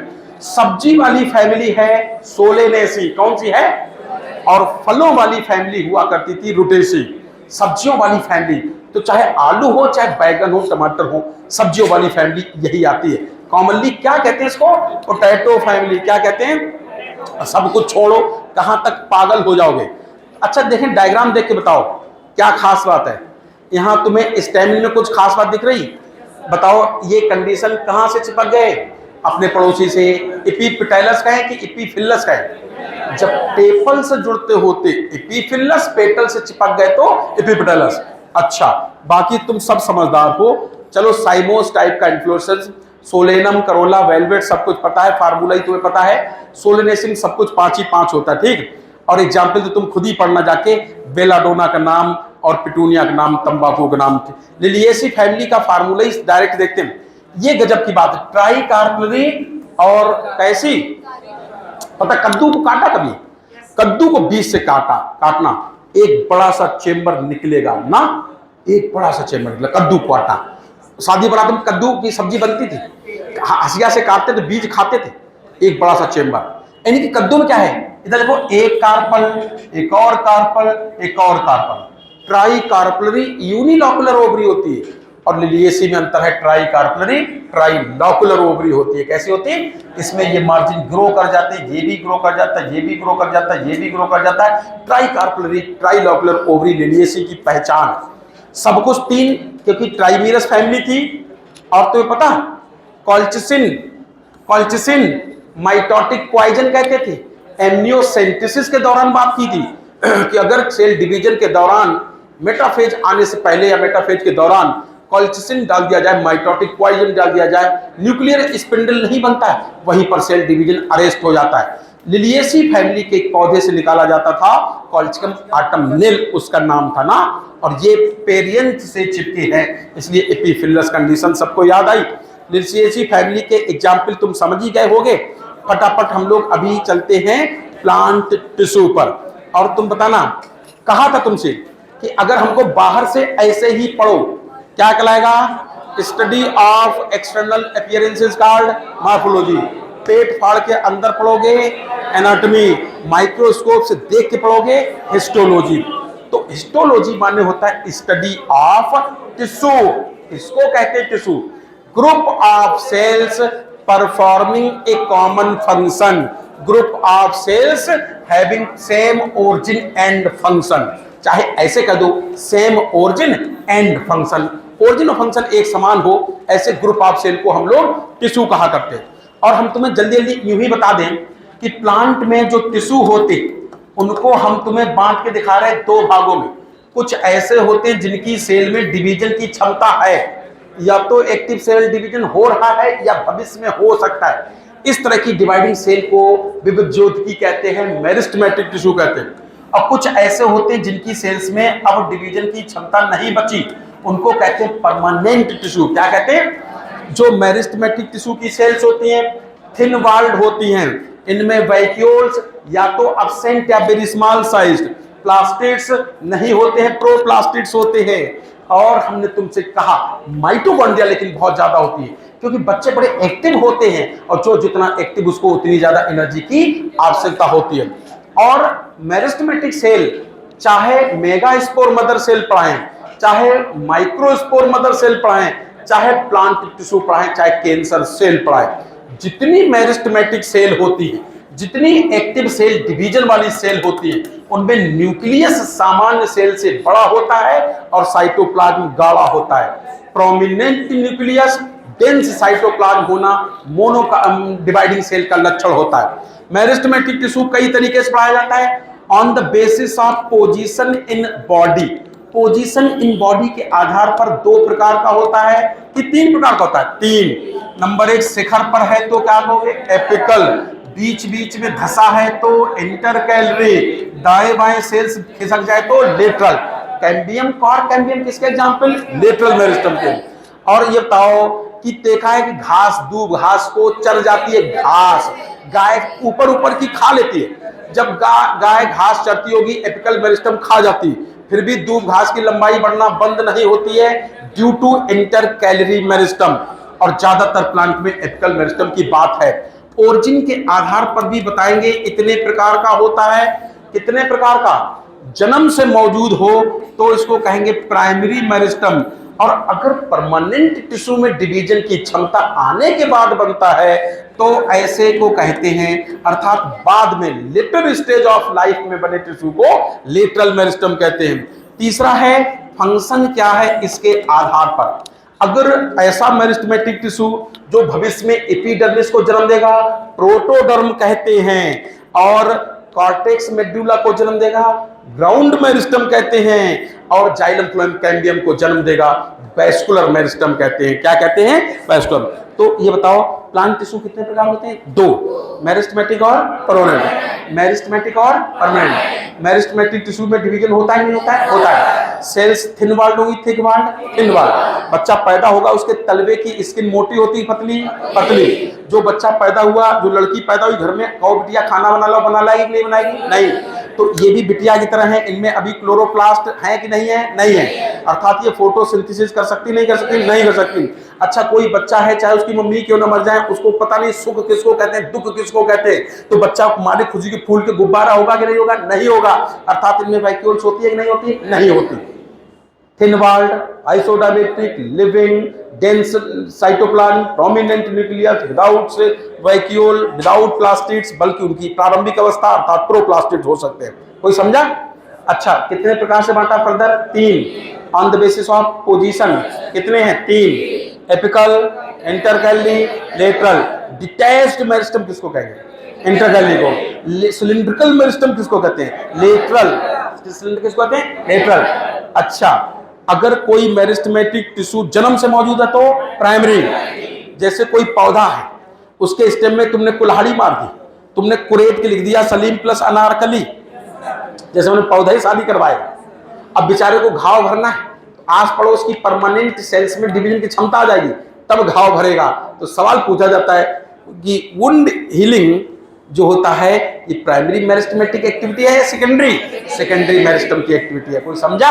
ऐसे सवाल पूछा जाएगा। अच्छा, ये बताओ फंक्शन के आधार पर प्रोटोडर्म याद आया, ग्राउंड मेरिस्टेम याद आया, और तुम्हें वैस्कुलर मेरिस्टेम। परमानेंट टिश्यू स्वयं दो प्रकार का होता है। अगर किसी टिश्यू के बनने में सभी सेल्स स्ट्रक्चरली सिमिलर टाइप की हैं तो क्या कहोगे? Simple tissue. इसमें तीन नाम याद आए होंगे, parenchyma, collenchyma, sclerenchyma. Thin walled isodiametric कौन है? पैरेन्काइमा। अच्छा, सेल्यूलोज, हेमीसेल्यूलोज पेक्टिन कॉर्नर्स पर डिपॉजिट हो जाता है, कोलेन्काइमा। लिग्निन डिपॉजिट हो जाता है स्क्लेरेन्काइमा में, और इसलिए इतना लिग्निन डिपॉजिट होता है कि अंदर का लिविंग मैटर नष्ट हो जाता है। पूरा प्रोटोप्लास्ट, प्रोटोप्लाज्म नहीं, प्रोटोप्लास्ट। प्लांट सेल के लिए everything inside the cell wall is called protoplast. पूरा प्रोटोप्लास्ट ही गायब हो जाता है। तुम भी जानते हो लाइफ एग्जिस्ट इन प्रोटोप्लास्ट। अगर प्रोटोप्लाज्म नहीं है तो ये सेल्स डेड बोलेंगे कि लिविंग बोलेंगे? डेड। ये दोनों लिविंग। तो फिर सुना, थिन वॉल्ड लिविंग सेल का mass parenchyma, thin walled isodiametric living cell parenchyma, thick walled isodiametric living cell collenchyma, और डेड सेल्स का मास पैरेन्काइमा। ये लंबी लंबी धागा जैसी हो तो पैरेन्काइमेटस फाइबर कहेंगे, गोल मटोल स्फेरिकल हो तो स्क्लेराइड या स्टोन सेल कहेंगे। अमरूद खाओ तो लगता है मौरंग की तरह दाने फंस जाते हैं। तो पल्प ऑफ गुआवा हो, सपोता हो, टी लीव्स हो, उनमें स्टोन सेल अर्थात स्क्लेराइड्स देखने मिलेंगे। लेकिन जब भी कहीं फ्लोएम फाइबर की बात आए तो तुम उनको स्क्लेरेनकाइमेटस फाइबर ही समझ बैठना। याद आया? तो इस तरह से अगर किसी टिश्यू के बनने में भांत भांत प्रकार की सेल भाग ले, structurally dissimilar type of cells भाग ले, तो कंपाउंड या कॉम्प्लेक्स टिश्यू कहते हैं। ये भी स्वयं दो प्रकार का होता है, फ्लोएम और जाइलम। फूड का ट्रांसलोकेशन कौन करेगा? फ्लोएम। जल का संवाहन कौन करेगा? जाइलम। क्या तुम्हें tracheids, vessels, wood fibre, wood parenchyma याद आए? Sieve tube, companion cell, phloem fibre, phloem parenchyma याद आए? जरा बताना कि जाइलम में वेसल्स नहीं पाई जाती है, किसमें? एंजियोस्पर्म के अलावा किसी में पाई जाती है ना। अच्छा, ट्यूब सेल नहीं पाई जाती, बल्कि उनकी जगह पर ट्यूब सेल्स हो सकती। समझ गए? नहीं। अच्छा, ये था एल्ब्यूमिनस सेल किसमें पाई जाती? जिम्नोस्पर्म में। क्या पाई जाती? जिम्नो। अच्छा, एक बात बताओ, जब सीव सेल का न्यूक्लियस नष्ट हो गया फिर भी वो जिंदा है, हमारी किस सेल के समतुल्य हैं? आरबीसी के। जब सीव सेल का न्यूक्लियस मर गया तो उनके अंदर का जो ऑस्मोटिक कंसंट्रेशन है कौन कंट्रोल करेगा? Companion cell. कौन करेगी? तो तुम्हें घास चरने वाले जानवरों की बात याद आई, lateral meristem cork cambium, cambium की बात याद आई। क्योंकि टाइम ज्यादा हो गया इसलिए इसको ऐसे ही टरका देते हैं। परमानेंट टिश्यू में जाइलम, फ्लोएम।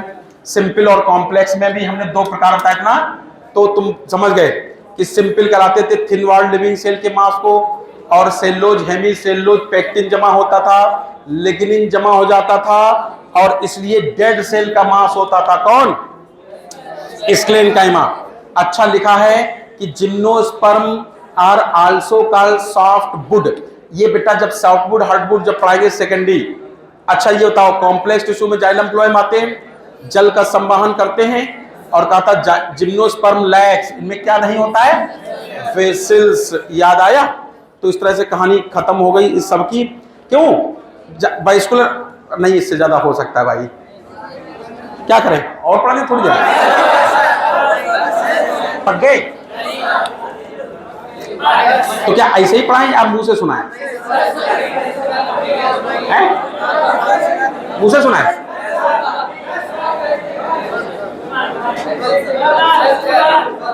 मुंह से सुनाएंगे तो हमें कुछ नहीं, तब तो बहुत स्पीड में पढ़ा सकते हैं। लेकिन होता है कि कुछ भी दिखाने में थोड़ा भी टाइम लग ही जाता है? ठीक है, आज हम लोग ऐसा करते हैं, वो थकते तो ही लगातार बोलते खड़े रहते। कल एक बार तुम प्लांट टिश्यू से, अब वो मार्फोलॉजी वाला पार्ट नहीं पढ़ेंगे, ठीक? कल प्लांट टिश्यू है और एनिमल टिश्यू है और काकरोच, अटरम, जो भी है, अटरम सटरम, तो कल ऐसे ही स्पीड में करके खत्म ही हो जाएगा, ठीक है ना? बस जाते जाते हमें बस एक बात बता दो, पेरीगाइनस, पीच, प्लम और रोज, पक्का? फिर बताना, गुआवा, सनफ्लावर, मैरीगोल्ड है, inferior ovary therefore epigynous flower, पक्का? बैक्जिलरी एस्टिवेशन। अच्छा, स्टेमिन मैनी बंडल्स में चिपके हैं, कॉलीडेल पर, 2 बंडल्स में, एक ही में, monadelphous Malvaceae family, example China rose, China rose, तब ठीक, पक्का? देखिए कौन बताएगा? सैल्विया एंड मस्टर्ड कहां लिखा था? फिलामेंट की length unequal, Salvia and mustard, Salvia and mustard. चले जाना, लेमन में प्रेजेंटेशन बता के चले जाओ। 2016 में पूछा गया था। एक्साइल कैसा? निम्फिया में सुपरफिशियल, निम्फिया में सुपरफिशियल। चाइना रोज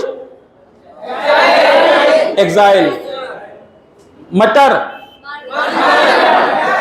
मार्जिनल, सनफ्लावर बेसल। फिर बताने कौन था? Bicarpellary syncarpous inferior ovary with single ovule, basal. कौन सा? बेसल। क्या हो गया? नहीं समझ रहा ना? एक्चुअली तुम्हें बताएं, हमें कम से कम 7-8 फैमिली पढ़नी पड़ती थी हमें, इसलिए तुम पे गुस्सा आती रहे, तुम चौपतियां नहीं पढ़ पा रहे, हम इतनी मोटी रमेश गुप्ता आते थे। अब सुनाए ट्रेलर, सुनाए हमें। रमेश गुप्ता अगर किसी के पास हो तो उसकी गायनोसियम देखना कितना ध्यान था। उसकी गायनोसियम करनी होती थी। Multicarpellary syncarpous superior ovary unilocular but becomes bilocular due to formation of false septum called replum. और अंग्रेजी भी इधर उधर नहीं होगी। Bi syncarpous superior ovary unilocular but becomes bilocular due to formation of false septum called replum. कभी सरसों की फली फोड़ना, बीच में पॉलीथीन से निकलती है, उसको रेप्लम कहते थे। बताना ये चाहते कि हम इतनी भयानक रटते थे कि कई बार हम समझ गए ना, हमारी डिक्शनरी में कहीं कंफ्यूजन नहीं था कि परिभाषा क्या होगी। इस स्थापन द्वारा भार संवेग आवेग, ये है भयानक रटना। और तुम लोग सोचते हो कि रटेंगे कहां से? हम कह रहे हैं कि अगर तुम्हें नहीं पता है कि संजीवनी बूटी का पौधा कौन सा है तो पहाड़ उखाड़ लो, है कि नहीं? ऐसे ऐसे लोग हुए थे भारत में। और तुम क्या है, छोड़े चले आओगे, चाहे भले प्राण चले जाए ना, तो रट डालो। इतनी बड़ी चौपतिया है तो कब से रट जाए? तो बस ठीक है, आज हम लोग इतना ही पढ़ेंगे और कल प्लांट टिश्यू, एनिमल टिश्यू और बाकी जो है। अब ठीक है बेटा, देखो हम बताए तुम्हें ऐसा। 1 मिनट सुनो, ज्यादा हड़बड़ी करने से कोई फायदा नहीं, क्योंकि देखो सच्चाई ये है, तुम्हें भी बहुत ज्यादा याद नहीं है, याद कर रहे हो और 1 महीना है। अगर हम 2 दिन में किताब पलट भी देंगे तो करोगे क्या? फिर भूल जाओगे। रोज ऐसे अगर हम लोग 20 तारीख तक भी पढ़ेंगे, 20 अप्रैल तक भी पढ़ेंगे, तो भी 2 बार दोनों एनसीईआरटी पलट जाएंगे गारंटी से, और तभी चीजें याद हो पाएंगे ना। तो ठीक है, इसको बंद करो और कल देखें। अच्छा, कल 20-20 रुपए